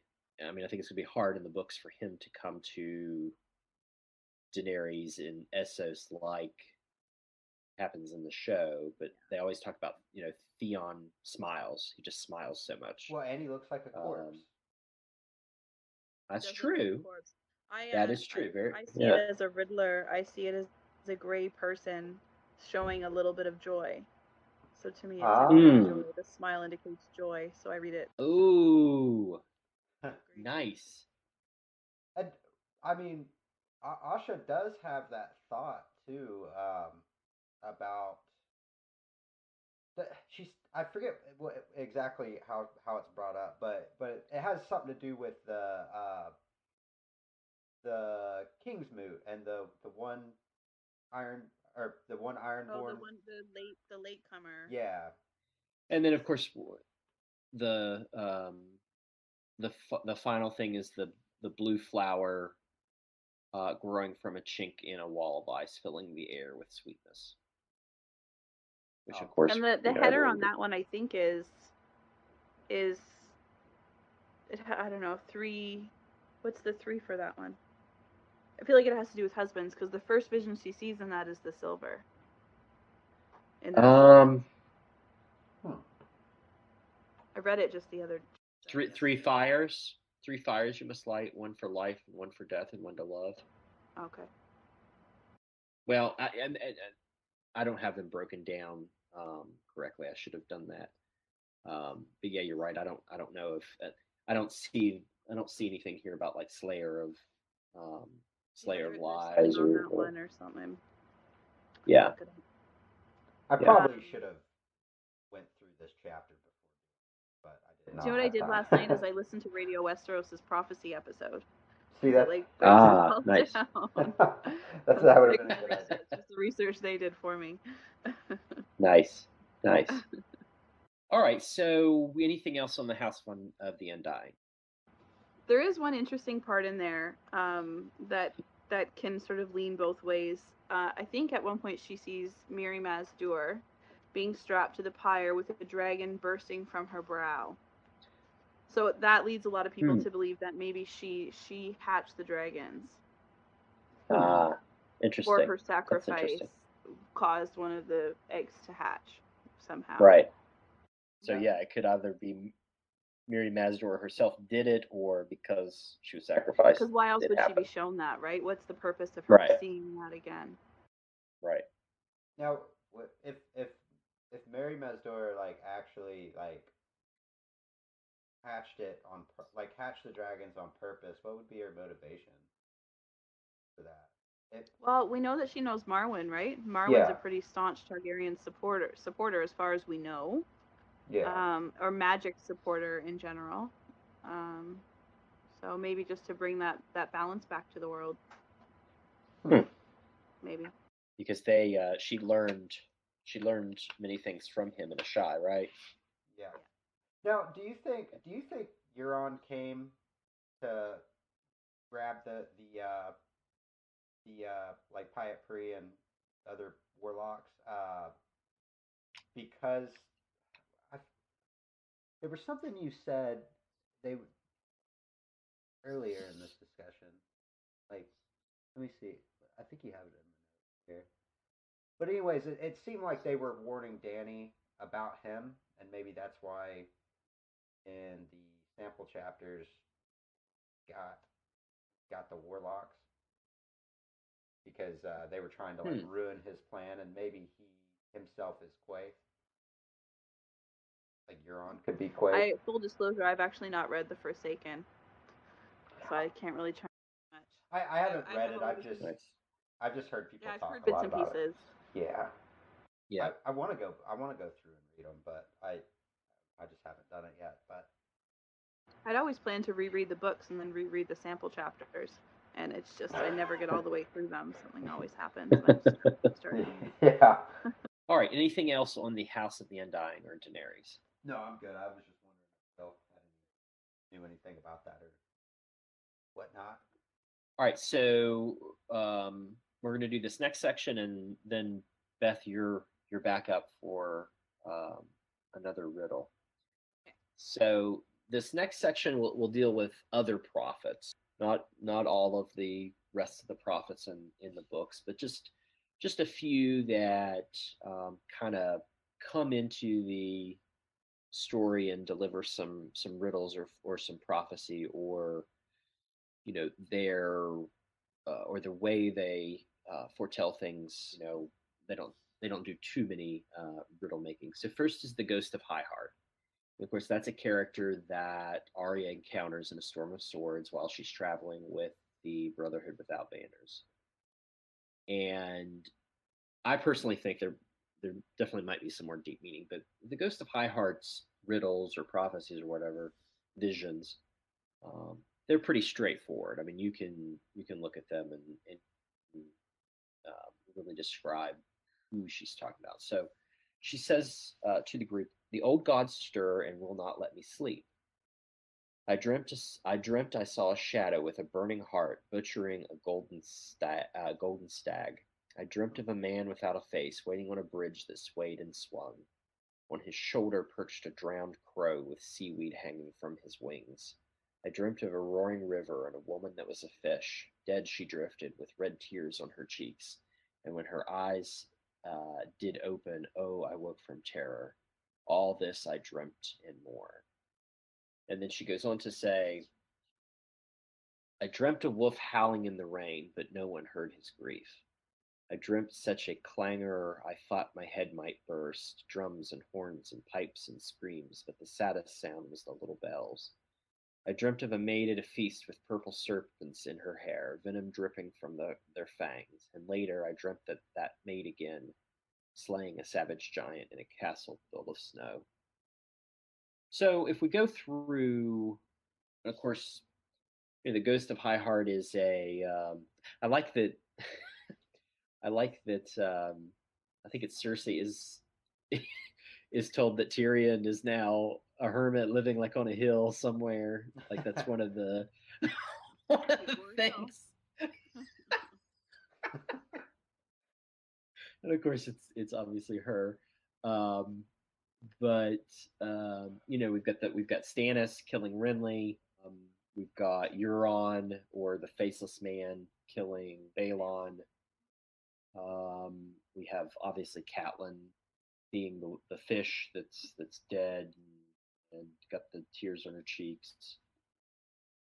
A wolf howling in the rain. So that could either be Grey Wind at the Red Wedding because he's locked outside, right, in the rain.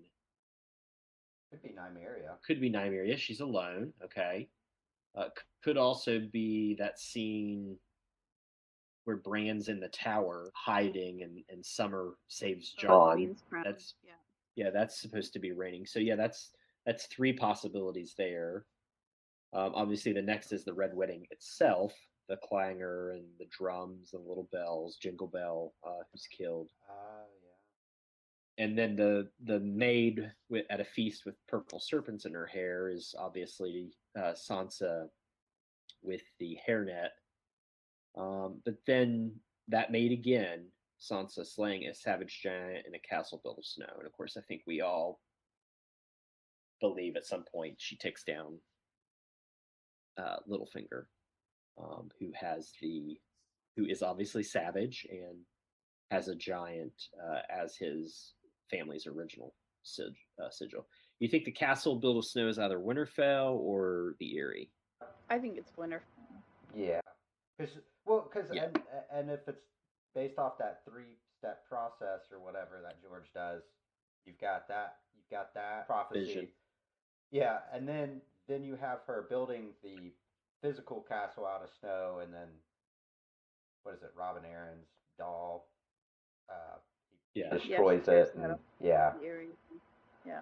Then you have that. So then the next one would be what actually is going to happen if that's true. Right. So, because I doubt she would have prophesized about that little event. Right. Totally. Yeah. And he is known as being a little man who casts a large shadow, right? Yeah. Possibly. That's true. So yep. Another giant reference for Littlefinger there, or potential. Yep. So much insight. Yeah. Anything else on the Ghost of High Heart? It reminds me of like a, because isn't she albino and speculated to be a part Children of the Forest, kind of like a. It seems kind of like a blood raven. Speculated that she's part Children of the Forest. Yeah. Yeah. Mm-hmm. She's like a Weirwood incarnate, right? She's like. Right. She's almost. Right. She's got the really wrinkled old skin. She's white. She's very small. I don't remember her eyes being described. Sad. She's got red eyes. Yeah. Knows have red eyes. But yeah, even her backstory in the World Book is so sad. Yeah. You know. What is that? She. Well, she was brought to court by Jenny, who married one of King Aegon's children, and he abdicated for Jenny of Oldstones. And she is the reason that Aerys and Rhaella married, because she said the prince that was promised would be born of their line. Oh, okay. And then all of her loved ones died at Summerhall. I gorged on grief at Summerhall. So Jenny of Oldstones, her friend or whomever she is to her, marries one of Egg's children, right? Duncan. Yeah, Duncan the Small. Yeah, Duncan the Small, right? Yeah, and they all perish at Summerhall. Yeah, I like that scene in the books. I like when Arya encounters her. What was that? What was her like? She freaked out when she saw Arya too. Freaked out when she saw Arya. Yeah. What was that about? I wonder if she Well, just saw Arya's future in her way, right? yep. Saw what she was capable of. And that's interesting. That's interesting because Melisandre takes on that role in the show when she goes to get Gendry and she takes Arya by the chin and looks at her and says, Yeah. I see many eyes, and she names the different colored eyes that she sees, and we will meet again. Yeah, So eyes that's that Arya that's will interesting. close forever or something like that. Right. I think she says. Yeah. All right, so the next minor prophet we're going to focus on is Maggie the Frog. In A Feast for Crows, we finally get Cersei's point of view, and it's again an insane paranoid trip uh, through the Queen Regent's deepest recesses, and we obviously first encounter the Valonqar prophecy, and that obviously has haunted and shaped Cersei. And Cersei and Maggie have the exchange where Cersei asks, for basically her fortune to be told. When will I wed the prince? Never. You will wed the king. I will be queen, though. Aye, queen you shall be until there comes another younger and more beautiful to cast you down and take all that you hold dear. Will the king and I have children? Oh, aye, 6 and 10 for him and 3 for you. Gold shall be their crowns and gold their shrouds, she said. And when your tears have drowned you, the Valonqar shall wrap his hands about your pale white throat and choke the life from you. So, again, sort of straightforward, but there's definitely some things in here that the fandom continues to debate and analyze. Obviously Cersei obviously thinks it's Rhaegar that that's who she's asking about because that's who she wants to marry at the time. He's the prince. Um, and of course, Robert had many children, all bastards, and then obviously Jaime and Cersei had the 3 kids. Gold their crowns, so that can imply that they all have golden hair, like the Lannisters. It can also imply that their royalty, their nobility, they literally wear a crown, as we've seen Joffrey and Tommen already do. And gold their shrouds. So obviously their shrouds are what the dead body would be wrapped in. And when your tears have drowned you, the Valonqar shall wrap his hands in around your pale white throat and choke the life from you. And obviously Cersei thinks they got Valonqar, which means little brother, means Tyrion. But we also know that Jaime comes into the world after Cersei. And I think most people think Jaime's the Valonqar because it makes a kind of poetry that he's the one that would kill Cersei. Because I also think he comes into the world like his hand is clinging to her ankle, right? Mm-hmm. Oh yeah. Yeah. One part of that prophecy that makes me just hope so much it's Tyrion is the hands wrap around her throat. Yeah. Jaime's only got one of those. Maybe it is Tyrion. That's right. Yeah. That is true. That is true. Well, it's funny too because Jaime also when he's talking to when he's in the Riverlands trying to clean that mess up. I forget who he's talking to. It's either a Blackwood or a Bracken. yeah. Bracken, sorry. But he wanted to. He says something about strangling him. And then the other part is the queen you shall be until there comes another younger and more beautiful to cast you down and take all you hold dear. I think Cersei thinks that's Marjorie Tyrell, because she's now the queen and she's taking. She takes Joffrey and then she takes Tommen away from her. But it could be a great many people. It could be Sansa. It could be Daenerys. My favorite is it's Brienne. Mm. Because they call her they call her the beauty. It's the perfect triangle, right? If Jaime is the Valonqar and Brienne is the queen who takes away everything, which is Jaime is her everything. It's just the perfect triangle. Right. Yeah, that is true. Yep. All right, and then finally the last minor prophet, and of course she is by no means a minor prophet, but she doesn't deliver too many lines in a rhyme, or not a rhyme, a riddle format. But that's obviously Melisandre, and she famously says the line, "When the red star bleeds and the darkness gathers, Azor Ahai shall be born again amidst smoke and salt to wake dragons out of stone." And obviously that is a passage that is analyzed by the fandom over who could be Azor Ahai, what could represent salt and smoke, dragons out of stone. Are those eggs, or is that actually dragon stone? Are there eggs beneath Winterfell? The red star bleeds. I think most people probably agree that's the comet. And then when darkness gathers, could be the others, or the chaos in Westeros. Any thoughts on specifically that passage, or Melisandre as a prophet, as a someone who speaks in metaphors and riddles? I don't think Melisandre really talks in riddles. She sees what she sees, and then she interprets it, and then Yeah. gets a lot wrong because of it. Or she's trying to trick people. Yeah. Or she's trying to convince somebody, and she's like, oh yeah, I could say this, I could say it this way, and then I could probably convince that person to do what I want. So, like John, Right. she with Alice Karstark, she told John it was Arya, but she's never seen Arya. You know. I think that we can all agree that Stannis, bless him, is not the prince that was promised, right? She takes things at face value and never thinks she's mistaken, and she's always mistaken. She's like Dany when she thinks of a prophecy. It's 90% of the time she's not looking at it in the right context. Right. Right.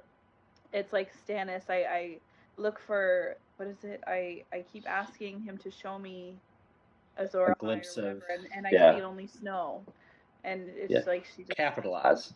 Yes, yeah, but she must be seeing John's face to say snow, right? But she's never understanding right. that Azor Ahai is Jon Snow. I mean, or that's what she's seeing anyway. Right. Potentially. Yes. Yeah. Stannis is not the prince that was promised. He's the king. No. Yeah. He's the king Westeros deserves. He's the king who cares. Who cared? And I love talking to people about Stannis, but man, some people get really pissed off when you say stuff like that, and they're like, he is not a king. He is not Azor. I'm like, I know, but I like you. No, he's not Azor Ahai, but he's the only king who cares. Yeah, no, yeah. When I watching the show, if I just watched the show, I would feel horribly about Stannis. I would hate him. But his character is the biggest mistake the show made. But in the books, we know better. Right. I like the history of Westeros. It's like the wit and humor of Stannis Baratheon episode. Where he's actually really sarcastic and he's hilarious. The Radio Westeros episode covers that so well too. He's so funny. Yeah. In the have you read the Theon sample chapter from Winds of Winter? That one I have, yeah. Okay. Brett, have you? I haven't, but I don't care about spoilers. I've Yeah, it's not really a spoiler. I mean, it's the crows or the ravens are going crazy behind him. Yeah, I know a lot about it, but I haven't. And he just stops and turns around and says, "Be quiet." Yeah, my favorite is some of his stuff at the wall. I mean, he's so funny. Anyone who would be better to lead the Night's Watch than the former Lord Commander of the City Watch? Anyone, I would think, even the cook. Yeah. Or when Selyse gets going in her religious zealousy, and he's like, "Be quiet, woman. This isn't a night fire." Yeah. Yeah. Get it. Oh yeah, he's very very witty. It's just like this bluntness that he just can't help himself, and that's what makes it funny. Mhm. All right. Anything else on? Huh? I said we did our duty. We did our duty. Yeah. It's just like Brendan B. Fish and Port Quentin. Like they do their Oh, yeah. duty every time. There's someone on Twitter that has like a King Stan. Like, there's a lot of people who have Stannis handles on Twitter, but there's someone that anytime, like after every episode, he responds or he or she responds to them and says, you did your duty by mentioning me, and he calls them Sir Justin and Sir Richard, Justin Massey and Richard Horpe. He describes those two as them as loyal servants and. That's hilarious. I think I saw him. Yeah. Oh, it's pretty good. He comes out of nowhere, or she comes out of nowhere. All right. So I think we're good with Melisandre. Again, like Brett said, she doesn't talk a lot in riddles. That even that prophecy is not really necessarily a riddle. She does have the best prophecy in the book, so of course the biggest is Melisandre's. The Azor Ahai prophecy is. Right. Definitely. And that's something that is just laced throughout the books. But yeah, we don't get it until A Clash of Kings, and Salvador San is the one that tells Davos about it, which is interesting. All right, so you're up again. You've got a harder riddle, right? More difficult. A harder riddle. I have. All right. I have two more. Okay. This is a medium one. I started you off with an easy one. This one I would put a 5 out of 10. Oh no. Okay. My mark can be seen. A boy saw what would become of me. When the sea came, my life was over. Make way for the new owner. Balon. No. Blood Raven. No. Oh shit. Because when you said the mark, I instantly thought, okay, it's the birthmark on his face. This person does leave a physical mark. That's your hint. Not Pate, is it? No. Wait thing. Wow. C is SEA. If that helps. Yeah. If we can't answer it, let's don't. I say don't even say the answer. You put it on Twitter. Put it on Twitter and just leave it. Yeah. I want to know the answer to this thing. Well, we could bleep it out. Yeah. The Iron Islands. I think it's someone. Is it someone that Jojen Reed sees? Is that who the boy that sees? Oh, wait. Okay. We're onto something, I think. Is it Bran? Oh shit. Okay, I'm done. No, this person's dead. When the sea came, my life. Oh, the person's dead. Yeah, it's the boy. It's the Gotcha. boy, right? The boy that Theon killed. No. Man, we're really gonna have to edit this. Okay. All right. Tell us the answer. It's Mikken. Oh yeah. My mark can be seen. Yep. They saw that he was gonna die. Make way for Theon, the new owner. Yep. Yeah. Do you want me to do the really hard one? Yeah, definitely. Yeah. We may get that one out for sure. It's really obscure though. Like, yeah, it's obscure. It's harder for sure. Do you want me to do it now? Okay. Yeah. Yeah. Ready? Yeah. Ready? Our names give back what he has lost. Our names are what he wishes for most. He has it in him. Wait and see. One day we hope he'll take us to victory. Wow. Is it the Red God? Wait, no, his names are long. I am completely stumped with this one. It's hard. I would rate this a 10 out of 10. I don't know. I think even on Twitter, I think the people will have a harder time with it. If you can figure out who he is, that's a good start. Is it Faramir? It's Mance. I'm just gonna go through all the leaders. I don't know where it says he's a leader. I don't know. Yeah, I give up on this one. It's Honor and Glory. They're Jamie's horses. Wow. Ah, Super, wow. super That's obscure. Yeah, I would have never guessed that. very. I would have never guessed it. No, Yeah. it's Cheryl, the founder of the. Oh yeah. She gives me some ideas because she reads the book so often. She's like, do a riddle Nice. about this person, do a riddle about this, and so that's how I come up with a lot of the really. Nice. I'll definitely. That's good. We'll It's definitely. a team effort. We'll definitely. Do you want us to bleep some of these out so you can? Well, you could probably use them. I mean, this isn't gonna. Oh yeah, true. This is gonna air not this Tuesday, but next Tuesday. So if you want to use them in the meantime, Maybe you I'll can. drop them on the day the podcast drops, and then I'll. There you go. That's a good idea. Yeah. Yeah. Those are really good. Good. Yeah, I was trying to think once I figured out Jojen Reed, like I was like, okay, it's someone in Winterfell, and I'm like, I can't remember who all was in there that was left. Yeah, I knew that you were on the right track. You could tell it was Yeah, because people that he dreamed about dying there. Yeah. When the sea came. Because he tells Bran about it, and Bran is like, "We're not even near the sea. How's he going to drown?" And that's one of the first clues that the Greyjoys are coming. Exactly.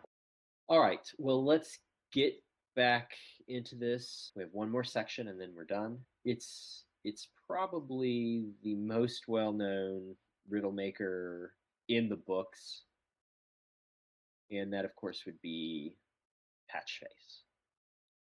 And Patchface, of course, is a fool and a friend of Shireen Baratheon, and he's in service to Stannis and his court.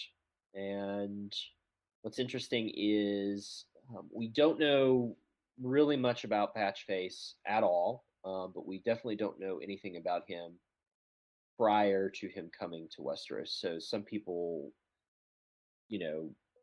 wonder, did Patchface have this ability to see the future or to foretell events through riddles and songs prior to being bought by Lord Stefan? Or is this some kind of power that he gained after literally drowning and being resurrected, if you will, after Lord Stefan and Lady Kasana's ship crashes sinks in Shipbreaker Bay. And there's a lot that Patchface says. Let me just read a few of them, and then we can talk about him. And of course, most of his riddles have to do with the sea, which of course is a defining moment in his life. We've just talked about him literally sinking and drowning and washing up on the shore and coming back to life, if you will. So he sings songs his way through, starting in the prologue to a Clash of Kings. So under the sea, the birds have scales for feathers. I know, I know. It is always summer under the sea. The merwives wear ninnymones in their hair and weave gowns of silver seaweed. I know, I know. Oh, oh, oh. Under the sea it snows up, and the rain is dry as bone. I know, I know. The shadows come to dance, my lord, dance, my lord, dance, my lord. The shadows come to stay, my lord, stay, my lord, stay, my lord. Under the sea you fall up. Here we eat fish. Under the sea the fish eat us. Under the sea no one wears hats. Under the sea smoke rises in bubbles and flames burn green and blue and black. I know, I know. Oh, oh, oh. A pretty famous one that he delivers, which we think predicts the Red Wedding. Fool's blood, king's blood, blood on the maiden's thigh, but chains for the guests and chains for the bridegroom. I. Oh yeah. Under the sea, the mermen feast on starfish soup, and all the serving men are crabs. And then finally, we're going to jump back to Melisandre, and she's going to say to Jon Snow, "That creature is dangerous. Many a time I have glimpsed him in my flames. Sometimes there are skulls about him, and his lips are red with blood." So Patchface, again, did he have this power before? And it's just always been his nature. Is this something he acquires? Is he a servant of the drowned god? Is he a servant of the great other? And his riddles you can apply to many different situations, and people have broken those down. But what do y'all think about Patchface and the way he? What's interesting is he's a character that no one really pays attention to, and they don't even like listen to what he's saying. Yeah. Not that I think a lot of them could figure out what the meaning is, but he's just, again, like a riddle. He's an element that comes into the story, says something, and then just kind of dances off, and Shireen will laugh at him, and he'll move on. Well, first of all, Patchface is so freaking creepy. Like he creeps the hell out of me. But I like the idea. I can't remember who I. It's not an original idea or anything, but I heard it from someone. Talking about maybe he was possessed by something when the ship crashed, drowned, and Right. something is in something took over his body and seeing something, visions, and yeah. So like maybe something that's been on the other side of whatever it is, and I don't know, or it could be Came him, or it could be him too. But I do like, I don't know. I think it's so creepy if something comes in and like possesses his body. I just think it makes it creepier, like kind of like in Insidious, when the Oh, ooh, yeah oh, yeah, you know what I'm no. talking about, yeah. That thing, no, I don't like that thing at Yeah, I all. know it's creepy. I just think it'd be so cool though. Yeah. Yeah. I just think it's funny I'm how so Melisandre is like so creeped out by him Yeah. she really is. too. Yeah, she really I'm is. so opposite of you. I think that Patchface is probably really misunderstood because Melisandre misunderstands him so much.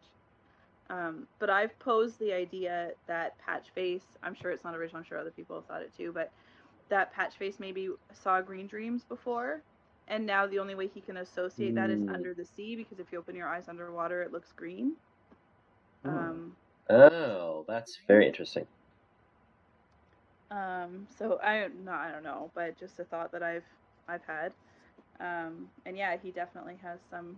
But I mean, he's followed around by one of the most innocent people in the book. So for him to really, is he really that creepy? To make Shireen laugh like that, is that really that creepy? I don't know. It's the mom in me. I'm like, maybe he's okay. I don't know. Yeah. It's like those old like kids songs. The nursery rhymes, and they're really creepy. Oh, yeah, Um, Yeah, I they know are. what you mean. and when you're a kid, you just don't think about it. Like that. Uh, They're so ashes, innocent, they don't ashes. see the darkness. Yeah. Right. Yes. Like Yeah, the I do ashes, remember that. ashes, we all fall down song. I forget the whole thing, but yeah, Right. it's about Ring around the cozy. Yep. yeah, Ring around the rosy, yeah. yeah. It's about Or the ring Black around the Death. rosy. Yeah. Cozy. Yeah, and I agree. Actually, I agree with both of you that I mean he's basically a clown. That's what we would understand him. But I am terrified as. of clowns, and Patchface doesn't scare me. Right. Well, he's not real, so that's probably the first reason he doesn't scare you. Yeah, I really like that analysis, Beth, that um, he could be a green dreamer, and um, because of the experience he went through, that's kind of fucked him up, and he only sees things from that perspective now. I mean, That's he when could, he can relate that vision of under the sea is the green thing. right, or like Brett said, and again, it's just interesting that, again, this is probably a character we'll probably know his fate, because he's probably going to do something, whether it's trying to stop someone from burning Shireen, or he is a vessel for someone who's targeting either Melisandre or Jon Snow or whatever. But we're probably never going to know why he is the way he is, and I think that's fascinating. So he technically could be a vessel or a tool of someone. So, to Brett's point, he could be creepy and he could be evil, if you will, because we know that in this series, magic and supernatural is, it's very controlled. It's very minute. You don't have people waving wands. You don't have people casting spells. You don't have people, all of a sudden taking over thousands of people and sending them for. I guess the White Walkers do, although we really don't know how they do that or why they do that. But yeah, it could be a number of different ways. He could have a number of reasons he is what he is. But I like that. Yeah, because when you do open your eyes underwater, it is a greenish color that you see, which I like to open my eyes underwater. I can. I wear contacts. So. Oh yeah. But when I go to the beach, because I usually have sunglasses, so. Yeah. Although I'm definitely afraid of being eaten or attacked by a shark. So I want to see something coming at least. At least give me that opportunity. Where do you go to be like, ah!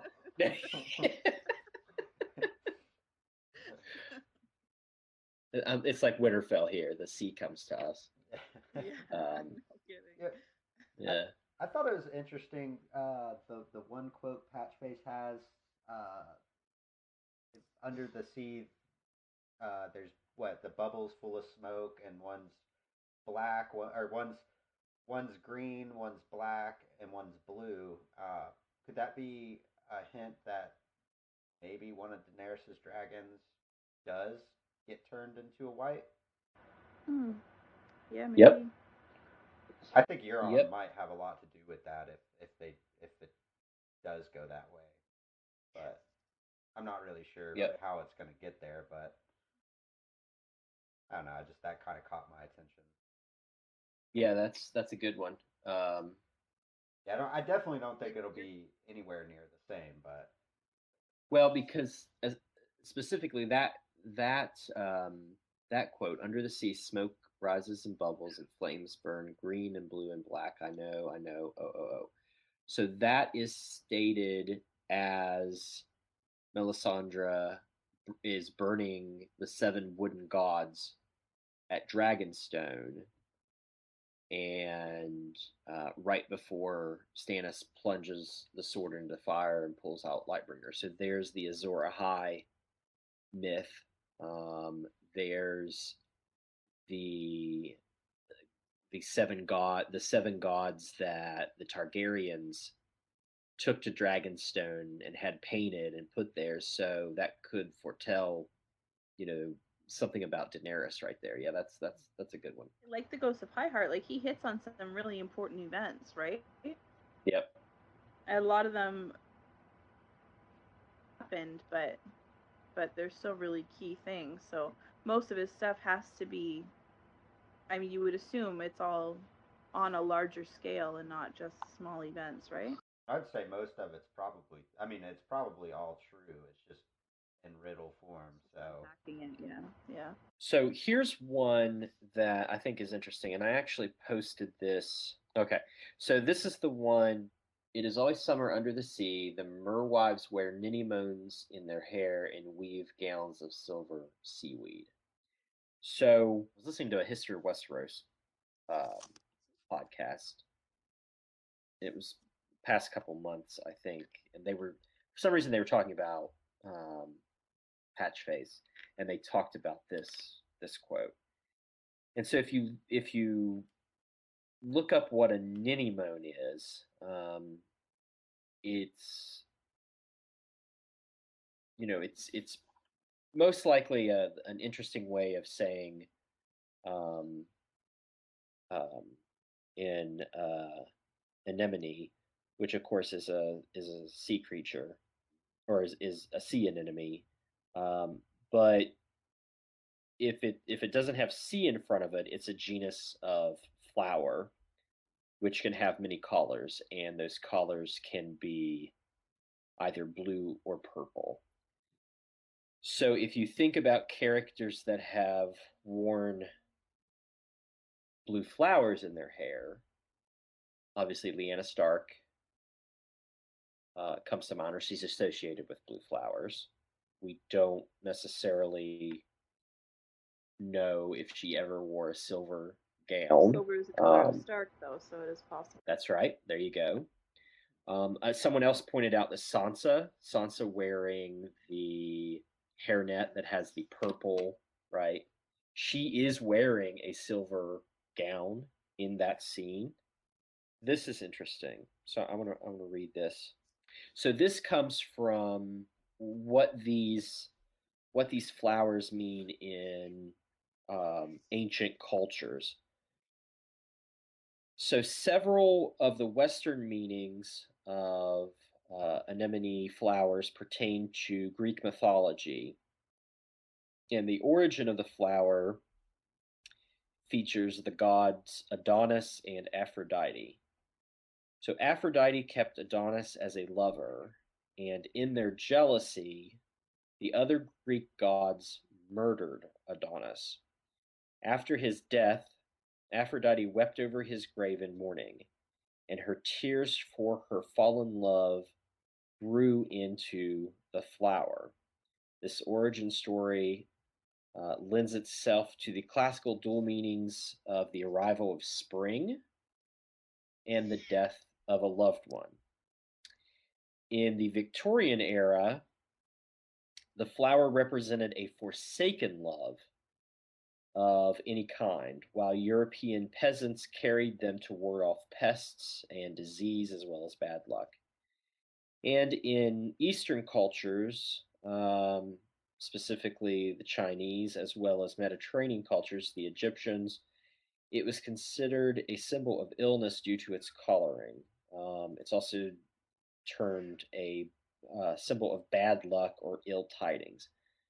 So if you think about it in the context of Lyanna, forbidden love, Rhaegar, uh, he gives her the ring of blue roses, and obviously what happens then is, their love causes, and I know it's not just what happened between Rhaegar and Lyanna that leads to Robert's rebellion, but it's one of the kindles in the fire that sets it off. And so it's just interesting that George chooses this word. And as I just read, that Aphrodite weeps tears that grow this flower. And of course, Daenerys, as we talked about, sees a blue flower growing from a chink in a wall of ice. And so that could be Jon. Yeah. I think, yeah, I mean, I just said that's really interesting. I'd never heard the lore on the flower itself before. I'd always just depicted it to Sansa at the Purple Wedding, but yeah, it does definitely lean more towards Lyanna when you read all that too. And then someone actually responded and talked about that Daenerys wears she wears a silver gown with a ring of or with some flowers in her hair, ones that Dario brings her. I don't think it ever really says what color they are, but I think that's also interesting that, again, these riddles, these statements can have so many different meanings and different interpretations and mean something different to different characters. For sure, yeah. Loops right back to that first one. Who whatever the answer to the riddle depends on the interpreter, right? Right. The person exactly. Yeah. Perfect. All right. Well, we want to thank everyone for listening. Beth, thank you so much for joining us. This was an amazing episode. We really appreciate you taking the time to help us dissect some of these riddles and give us some difficult riddles of your own making. We may have to severely edit some of our could it be this? But give people your details where they can find you on Twitter and Facebook, and we know that they can follow hashtag ASoIaF riddle to find your riddles. But where else can you be found? Yeah, well, on Twitter, I'm just B_Peterson, which is all E's, PETRSEN, 85. Yeah, and then on Facebook, I'm an admin in 2 groups. True Game of Thrones Fans is one of them, and A Song of Ice and Fire Book Club is the other. We have a really great group of admins in both groups, and we try, we have some pretty good, insightful conversations, and we're kind of picky about our members. But if you say that Bword from Twitter sent you, then you're probably a shoo-in. Okay. I'll definitely. Yeah, that's where to find me, and it was really, really exciting for me to have this to look forward to this week. So thanks so much for the invitation, guys. It's a lot of fun. Absolutely. Yeah, we were glad to have you, and maybe we can have you back on one day. And I am a member of both those Facebook groups, and I love the conversations. And it's not to give anything away. It's not too hard to become a member there, but there are some answers. There's some questions that you have to provide to get in, and actually, you were talking about Cheryl. I've had some interaction with Cheryl because she's a big Stannis fan. So Oh yeah. anytime I post something, she's like, "Yes!" Or when someone attacks Stannis, she goes at them. She is right in there. Yeah. Yeah. She is. Her and I both were. Yeah. I've stepped away a little bit in this last few months because life has been Sure. busy, but yeah, both of us. That's sort of how we bonded. Was over Great. for sure. Yeah. Great. Good people. Well, thanks again for. Yeah, very good people. Yeah, there's a lot of fun things on those Facebook pages. So, well, thanks again for joining us. We really appreciate it, and hope to have you back sometime and keep making those great riddles. And thank you for hanging out with us for 3 hours. Yeah, really. It was my pleasure. Really. My bedtime now. Yes, yes. I think it's all our bedtime. Yeah. Thank you all so much for listening, and once again, thank you, Beth, for joining us. It was a great episode, and we think you give a lot to the community, and we really appreciate it. Yeah, everyone should follow Beth on Twitter. Take part in her riddles, even the hard ones, because it's just fun. It's something that she's doing that's fun. And even when you're wrong, you get a chance to laugh at yourself and figure out the riddle, and it's a good time. So you can find us on Facebook by searching for Planetos Podcast, or follow us on Twitter at Planetos Podcast. We're also on iTunes, Google Play, and SoundCloud. All you got to do is just search up Planetos Podcast, and we should pop up. And you can also you can also email us at planetospodcast@gmail.com. If you have any questions or ideas, just send them there, or just direct message us on Twitter and Facebook. And I think that's it. That's all we got. Yeah. You can also listen to us on YouTube. We have a YouTube channel, Planetos Podcast, yes. of course. Oh yeah. Yeah. Always leave that one out. Yeah. Yeah. And I've been Travis, one of your hosts. We hope you can join us for our next episode, and get involved with this podcast. And like Brett said, we want you involved. We want to make this something for the fans. So we really appreciate everyone listening and joining us on this journey. All right. Well, good night, good morning, good afternoon, goodbye, whatever. I think. Bye. Bye, guys. The intro song is called Jungo's Ballad, and that was made by Dylan Rivas and myself. The outro song is called Smack, and that's by a good friend of mine and his band Bleach Garden.